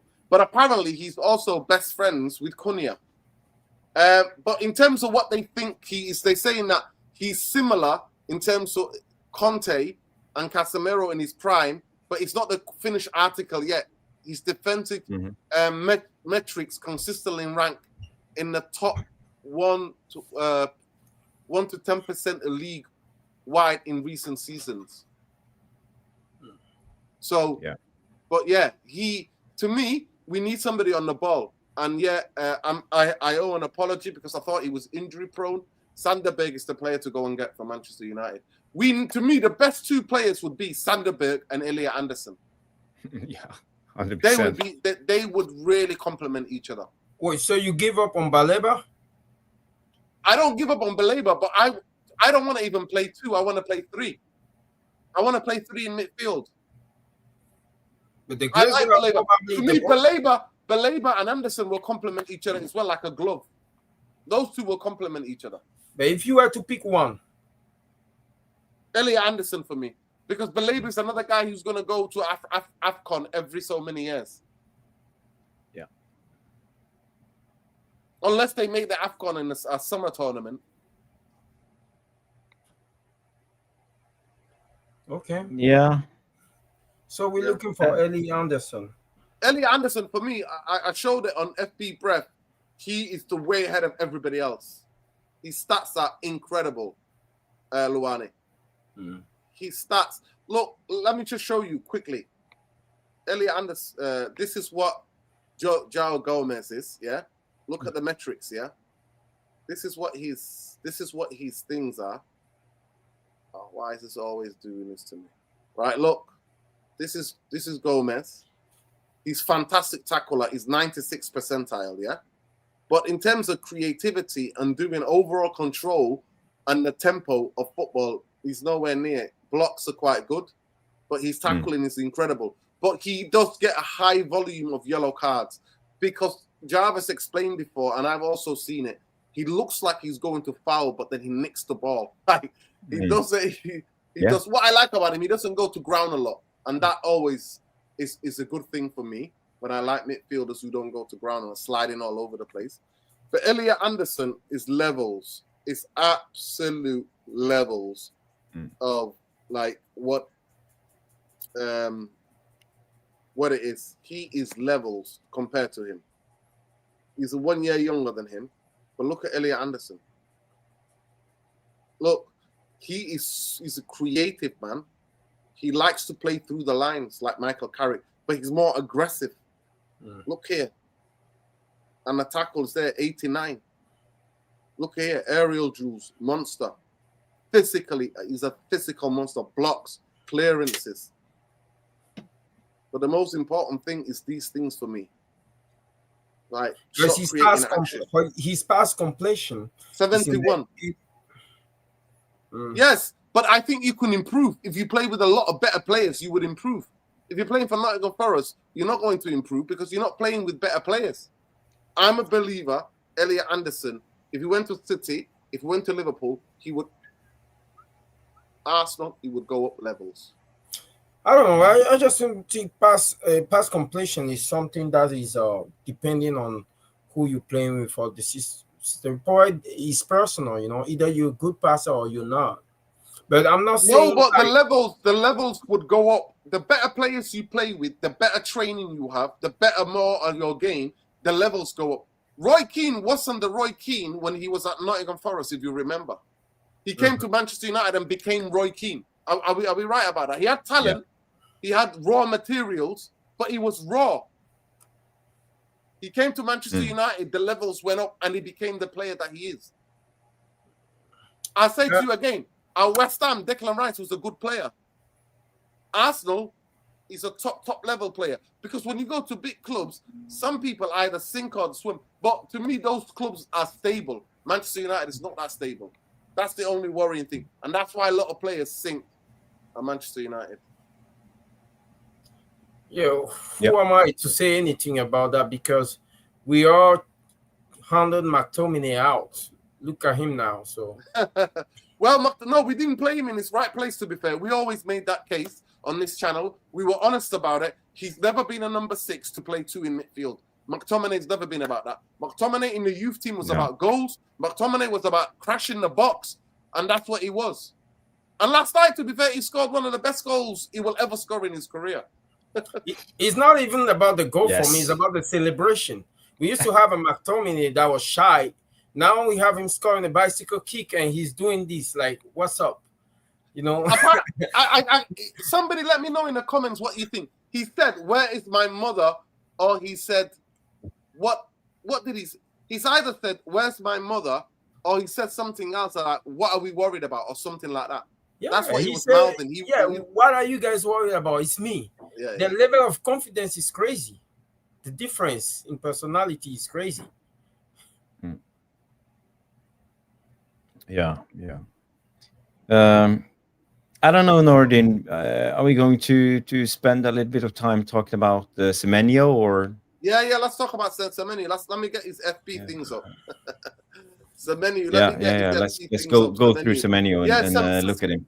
But I believe Manchester United need midfielders more than they need attackers. So Semenyo, for me, would be a player that we would need to look at ASAP because we are going to miss. We're going to miss the right side attack on Manchester United, which has carried us majority of this season, which is Mbeumo and Ahmad. So we're going to miss them.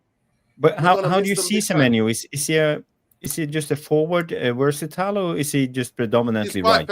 He can be. He's quite versatile. Because I see him as both as a left, and he can even play as a striker. Because I think he has the abilities, but and he can play as a wing back. So I think he's a versatile player, and he can almost play 4 different roles in this team. Some people are going to be shocked. Some people are going to be shocked by his FB breath. Look at this. It's really fascinating. Because he's not much of a passer on the football. He's not that much of a passer. He's a dribbler. God, where am I going? He is a dribbler. What am I doing? What's going on? There we go. Now, let me go. Look at this. Look at this. So here, you see the goals. You see, non-penalty goal involvement, total shots that he takes. He's not a massive assister. He's not shot creating action guy. He is a guy who does take-ons. Look at that there, 72 percentile. Touches. But the most crazy thing, Jarvis, is look at this. To me, if that doesn't scream a win back, then what does? A direct win back. I'm quite shocked to see look at that. The start on the tackle. Look at this. Aerial duels, clearances, blocks. Look at the blocks. 99%. Now, those stats are not real. 73. Yeah. When I watched Semenyo, they are real. When I watched Semenyo, he struck me more of a very old-fashioned Premier League winger. Because I don't think he's that versatile. He's 25 years old. Mm-hmm. Like I'm saying, like the old-fashioned in the 4-4-2 system, because he struck me more of a touchline winger. I don't think he can be a good inside striker. But he's a win back. That's what to me, he screams a win back. Yeah. With those defensive stats, he screams a win back, Luani. Mm. He screams a win back. Because he's a very powerful runner. And everything he does with a certain level of aggressivity. So I understand the win back concept of it. But some players, when you just move them 10 yards out of position, you lost everything. But he likes to defend. He enjoys defending. Mm. That's where he thrives. Other than being a goal scorer, he enjoys. But the only thing that he's not a guy who sets up goals. But he gets into the positions. All it would be just pass the ball across. All it would be is instructions, because he's the main attacker, the main goal winner, main goal getter. He is that type of player. He's the guy who's taking responsibility to shoot.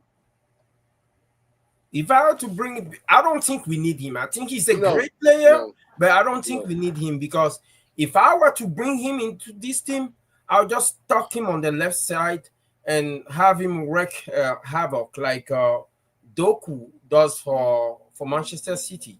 He's But not I as good want as to play him Doku. as a wing back. That can't be a Doku is waste. nowhere good as Doku, but I know what you mean. For me, midfielders are the priority. He's not the priority at this moment. But I'm going to say to you, we're going to miss Mbeumo and we're going to miss Ahmad. So if they want to finish in Europe, you get a midfielder or two midfielders and him and a centre back. You've done half of your transfers for the summer, and it's going to be a crazy World Cup. So moving in January, it is pivotal because the summertime, you know, when the Premier League starts, majority of the players who played in the World Cup later stages are already going on. There are more games in this World Cup than any other World Cup in history. Why do you think we're going to miss Mbeumo and we're going to miss Ahmad? Because Mbeumo's our top goal scorer, and him and Ahmad have struck up a really good partnership, and they are being the most successful side in the games that we've won this season. Am I wrong? Yes, you are right on the start, right? But no, even on the eye test as well. On the eye test on the start, but genuinely, call me an artisan of hope, but genuinely, I believe that if Amorim play his card right, we just going to be fine. I trust the other players that we haven't seen to offer us a different dimension to our attack, as much as and contribute as much as Mbeumo and Ahmad. Just because we haven't seen them yet, if you can play a combination of various striker between Maino, Mount, Cunha, and Xerxes, and I believe we can get, maybe we might not get the finished article, but we might be a little bit more cohesive. And just by factor of addition, by being cohesive and keeping the ball in the front a little bit more, just by that, we should be able to create more opportunities. And I think we can handle that fine. It's all about Amorim. This is the time to trust the ones that have been on the bench, the ones that have been sidelined. I believe it's going to work, honestly. Yeah. Big up to DJ Dark. Yeah, we respect the heritage and we respect Nottingham Forest. Jarvis, what do you think of Semenyo? I rate a player like Semenyo because I think he's so vital. I think people don't realize having hard-working forwards like him, and you know, you come to a stage. We have players like, for example, Bruno Fernandes. We have who gets exposed because when he goes forward and we lose the ball, we have a big gap. And a player like Semenyo can help, you know, cover a little bit of that. And for a but also Mbeumo, you know, they're quite similar. They're both hardworking. They both have an end product.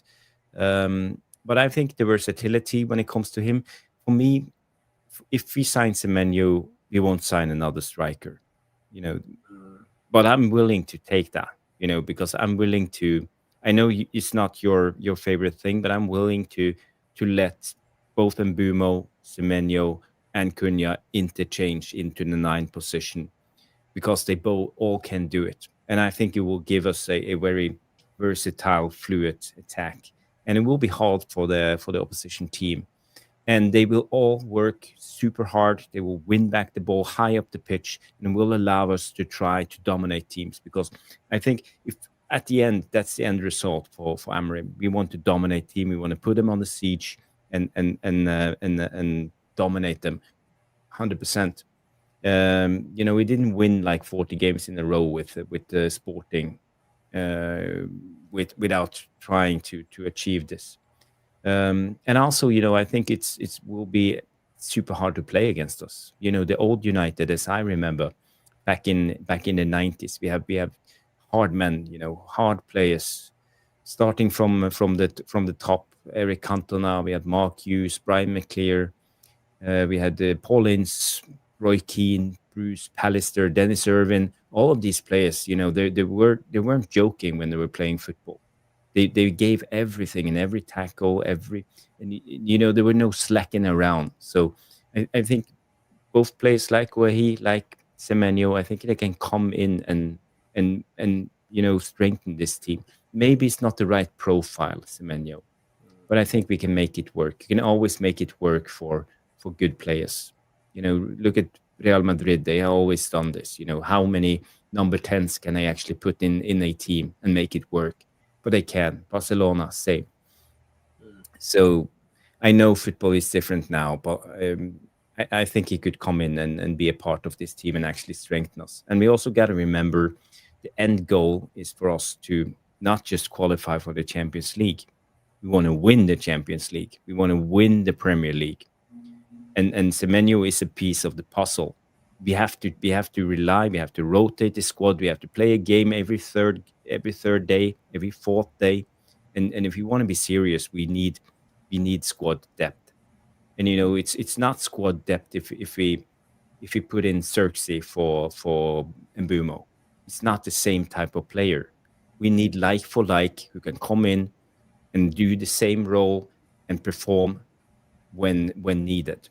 And I know it's maybe it's a step ahead of where we are at the moment when it comes to signing a player like Semenyo. But if it's available, as the rumors has it, he has a release clause, 65 million. It's not that much money for a player of his caliber. If we have the money, I think we should act. And this is my thinking. I don't know. The conduct, what you just used two words. You said dominate, and you said that's what Amorim wants to dominate their opponent. What I have about that is there's only two ways to dominate. Either like City, you keep the ball. Either like clubs, Liverpool, your press is intense. Now, if you look at the way we play, we don't keep the ball, and our press is not compact. We the press 3-5, and our defenders are not aggressive enough to join the press to make it maybe a compact one. So push out. Yeah. So since we haven't seen that on both ends, how is Semenyo going to make a difference? He's just one person, and this a whole system. We're talking about a whole system. How is one player going to change that dynamic? Yeah. Well, so you're questioning that one player like Semenyo can come in and change the dynamic? The dynamic, either improve our press. How is he going to? Because he's going to be part of a front three. But the problem that our press have is not that the front three are not. Or he could play as a wing back, or as a number 9, or as a right winger, or number 10. Or number 10. Maybe at the end of the day, if we are going to move this team forward, it's Ahmad who is going to be sold. Maybe if we get 80 million for him and get Semenyo in for 65, you're better off in as a total. Yeah, I'm just. Oh, just Ahmad. Yeah, because as you said, blocks, clearances, tackles, all of this, and it still has an end product. What's our weak link right now? Where are the opposition attacking us? Have you seen the last couple of games? Yeah, on the left side. Yep. They know the weakness of this team. It's Ahmad on the right wing back, and there will be more. When the opposition manager figure out the weaknesses in this team, they will try to exploit it. We saw it last season, and we see it now. Last season they just pinned down our wingbacks and made us play with a back 5. We have been better because of the number 10 dropping down, because of the space. When the opposition press us high, there will be space behind them. So Cunha and Ahmad and Mbeumo is dropping down into this. So they have to be a little bit more reluctant into the press because they have better number 10s. But now it's the opposite. They just play wide and cross. And they aim long because they know we have defenders who can't defend on the back post, especially Ahmad. Jarvis, why are we talking about... And they try to pin down Ahmad 1-against-1 on the wing. Why are we talking about Ahmad as a wing back and his ability to defend when we had 3 defenders? Because every time I think about this issue, I always revert back to the team that played the same system and is in the same league, Crystal Palace. I never see them talking about like Moonies when they when they're conceding goals or the defensive ability of Muniz, because Muniz and Tariq Michel are never given so much defensive duty because their starting point is way up the pitch. So why is it not an issue in the way that we deploying the system? Maybe we just a bit too pragmatic. If you have more chance to attack, and if you have more chance to have the ball to attack, maybe that will put less pressure and you will have less defending to do, and therefore your wing back will not be exposed or be asked to defend as much. Well, I'm just thinking maybe 2 steps ahead, but I feel we are at the stage where we see the opposition try to exploit Ahmad's defensive skills.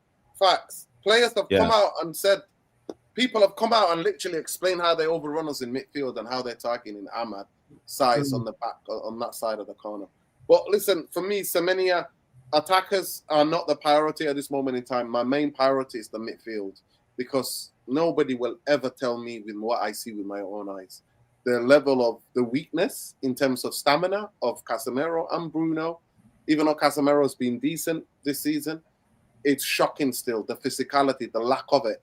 And that's why we concede goals, because we're a donut in the middle and teams run through us. Off the ball, when Manchester United are attacked, Spurs showed it in the second half when they were banging on the door. Bruno and Casemiro are nowhere to be seen. Yeah. And Casemiro had to be taken up because he gets gas in English football after 55 minutes, 60 minutes. Jarvis, do you think the criticism of Casemiro by Nuruddin is warranted? What do you see? Do you see anything different? Well, I put up the tactical board yesterday, and I explained Casemiro's role is actually, if you look at his seasonal heat map, it's behind Mbeumo and Ahmad. Mm-hmm.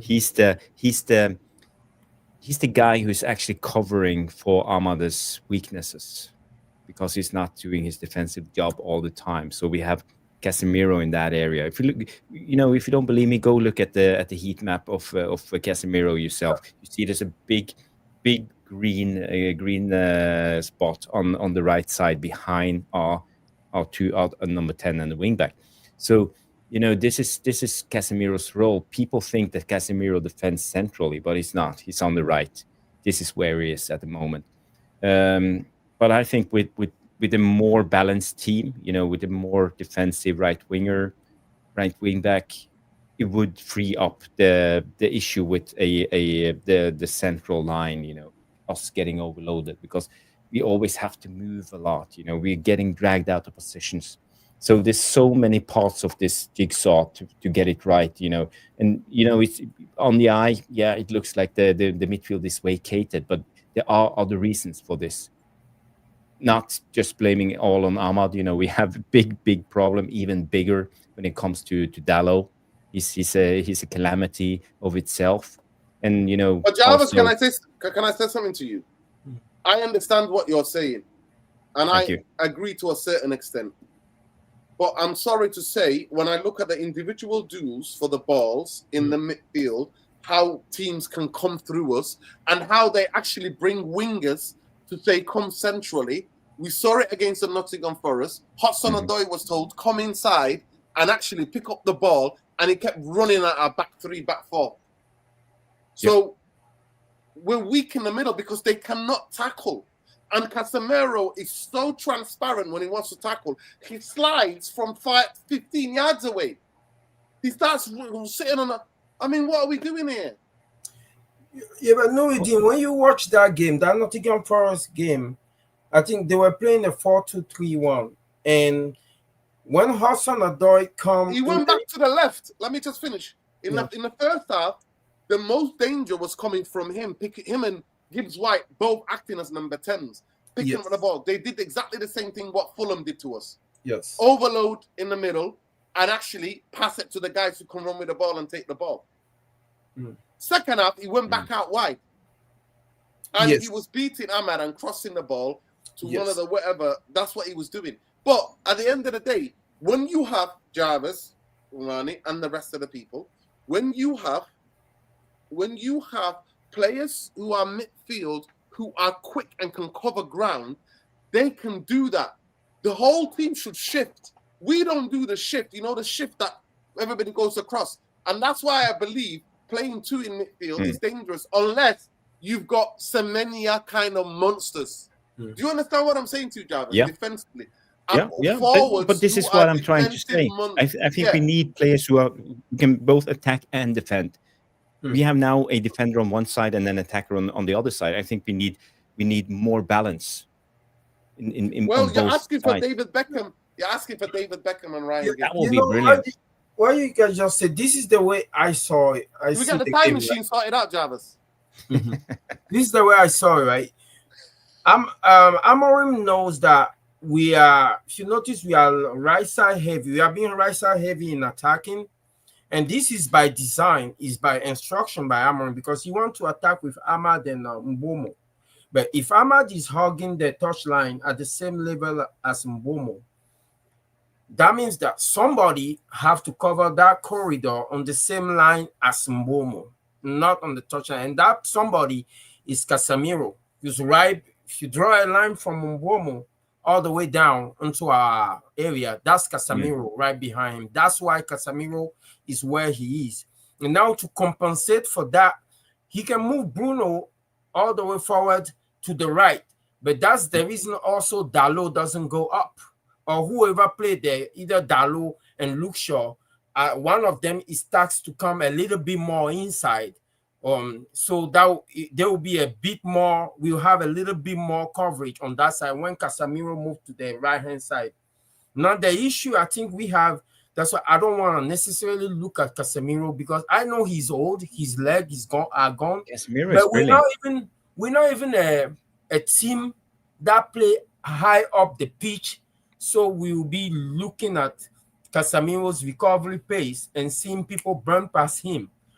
We play literally in our own half, so there's not much ground to cover. And the issue of players switching up around him, there's not much he can do about that. In the case of Forest, last time when they were playing the 4-2-3-1, Hudson-Odoi in the 3 behind their striker was switching up with Gibson and the other guy all the time. So he doesn't have any choice who he have to track. You have to track somebody until he leaves your zone, your corridor, and then you pass it on to somebody else. So for that one, if we were a team that play with all our line up, high up the pitch now, and he's getting burned past at every transition opportunity, I'll say we have an issue here. But because Amorim is pretty pragmatic, we played for back five, and sometimes we play in our own half. Most of the time we go long. I'm not going to say that he's exposed that much, but I can be stand corrected if you bring out the stats and the amount of time he's getting dribble pass, something that doesn't catch the eyes. But when I watch the game, because I never see him being replaced and he's panting like, oh my God, I'm tired. Thank you, Amorim. Nah, so I don't know. It's just my opinion. Okay. People, we're live for 2 hours. We've done another 2 hours, 2 rights in the show. 29% of you people have not liked the video. We're not even on 70 likes. We've been live for 2 hours. Shame on you.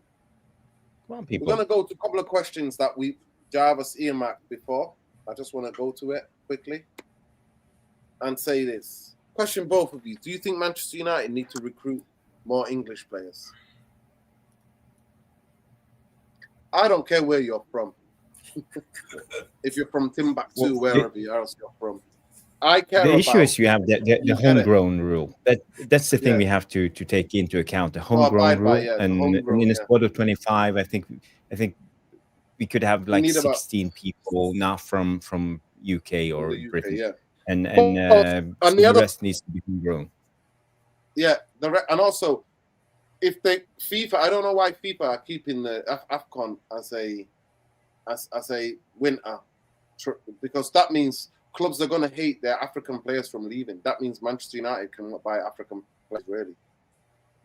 I would suggest that they take it back to the summer and play it in a cooler climate just keep changing, hosting the World Cup in the cooler climates in the summer.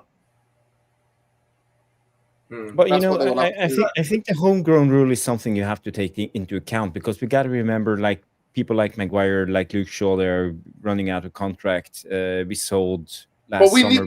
But we can replace them with other homegrown players. Homegrown rule. Yeah, but we can get rid of those and go and get Guéhi. Getting rid of Shaw and Maguire is getting somebody like Guéhi. Then so yes, and even better if you get players like Elliot Anderson and Gueh in. Yeah, exactly. That would make more sense.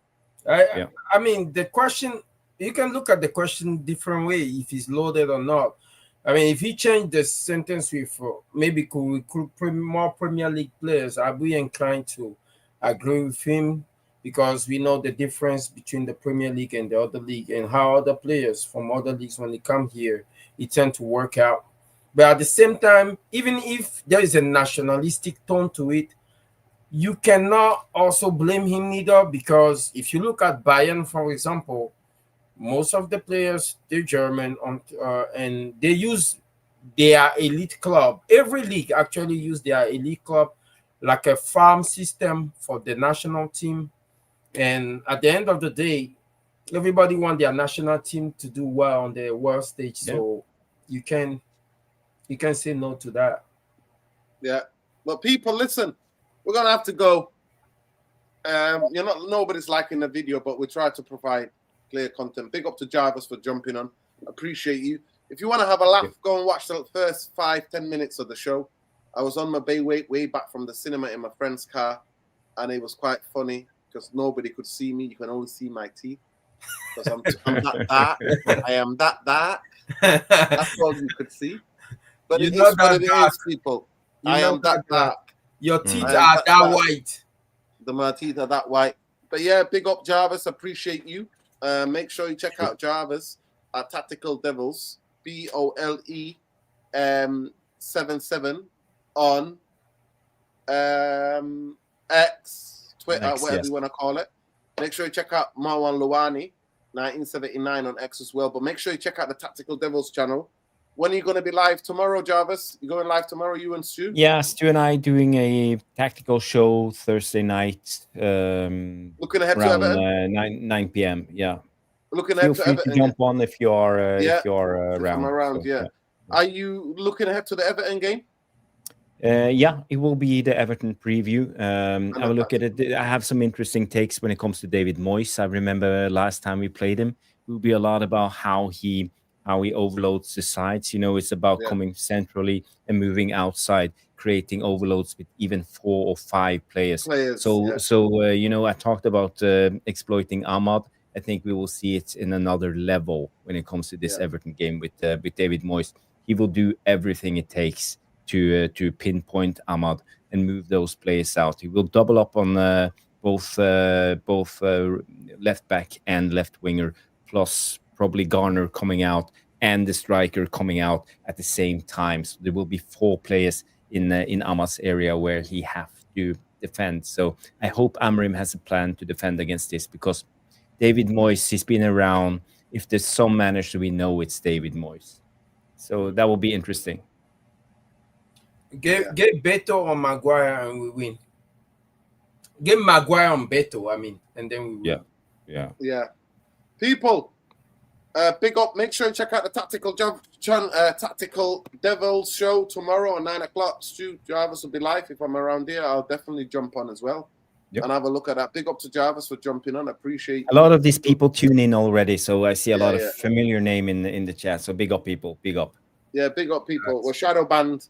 It is what it is. Like the video, subscribe to the channel if you're not already subscribed, and smash the like button. Let's get to Tactical Devils, to 5K people. They deserve it. They put on an amazing content, and it's the least you could do is do that. I'll be back with a video sometime tomorrow. Don't know what the topic is going to be yet. But big up to the brother who's always, I forgot his name. Yeah, my guy here. I will end on this just to quickly check who this player is. He wanted me to check this in. Theo, big up Theo. Theo's always throwing players on me. So I'm going to check out who this player that he's talking about. But it looks like My thing's not working. What's going on? FBref is always like that. This is terrible. They load and then suddenly everything comes. There we go. There we go. This is a midfield player, attacking player. 99 percentile, 98. Everything is green. Goals. Yeah.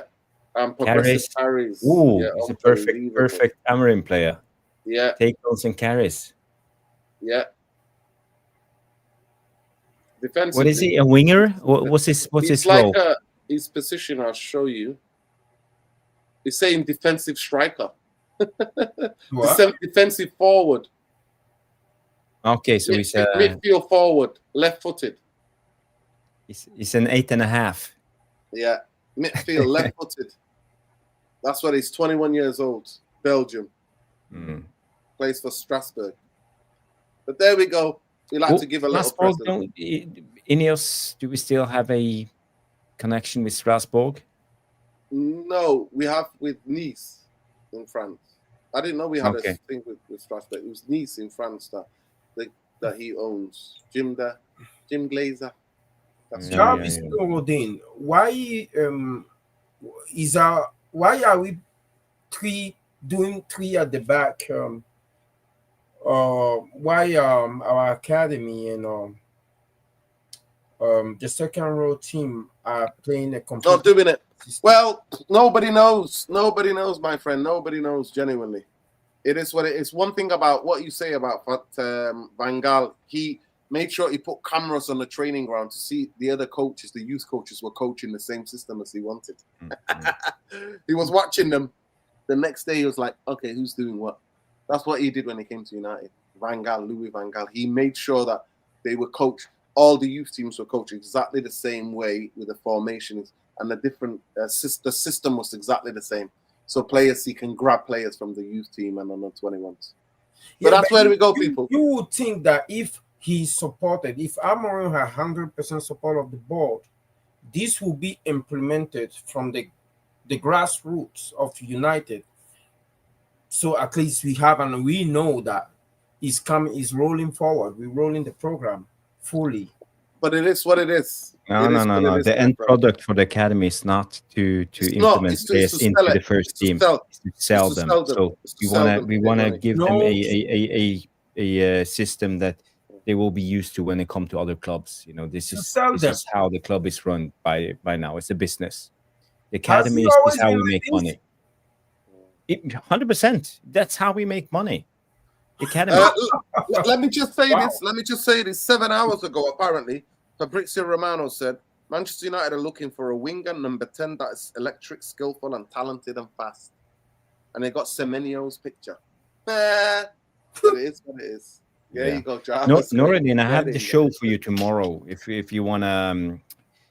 Because there were some reports today or yesterday coming out that Man United are going to get to charge £100 for a tour at Carrington. The tour of the Old Trafford and the training ground. But the follow-up on that is Ineos is going to invest a lot of money, about £50 million into the training facilities for the academy, because at the moment they are borrowing some of the women's teams. They have a new facility. They're borrowing the women's team's facilities. So there's something. There's most likely an angle there if you want to show. Wow. Anyway, love and light, people. Big up to every one of you. Thank you to Luani again. Make sure you're checking out Tactical Devils on YouTube. Luani, was so glad that you're safe and well, but we feel bad for the deer. May the deer rest in peace. But we're glad that you're well. Big up to Jarvis, always jumping on. He's live at 9 o'clock tomorrow with Stu. Hopefully, if I'm around, I'll jump on. Love light to another 2-hour show, people. We're gearing up to Monday Night Football. Premier League will be back. Make sure you watch the video that we did last night as well. We looked ahead to the fixtures. We asked questions about how many possible points can we get. We talked about a little bit of the transfer. But, yeah, we talked about many things on that show as well. So make sure you tune in. Love and light, people. Look after each other. Take care. Take care. Bye. Big up, people. Big up to everybody, specifically Free Palestine, Sudan, Congo, Syria, Iraq, Yemen, Lebanon, anywhere where people are upset. And congratulations to Caracas for making it to the World Cup, the smallest nation in the world, making it to the World Cup. Big up to Haiti for making it to the World Cup. I think for the first time I know about it. So yeah, it's going to be some interesting games in the new year. Norway, Scotland, all the teams are there. But yeah, I might actually do a video tomorrow on World Cup qualifiers. Who's qualified? Shout out the team. Shout out who's going in the playoffs. And then talk about that. Peace, love, and light, people. Take care. Good night. Take care. Good night. Big up, DJ Dr. Big up to all. Big up to all of the Big mods, by the way. King Soul, Jamie. Big up to everybody who answered the question. Big up to everybody who tuned in. And big up to Space, Time, and Continuum. When you give banter, you get some of the banter back, my friend. It's all good. It's love. Big up to DJ Dark. Big up. Love and light. Take care, people. Look after each other. Big up. Big up. Right, yeah.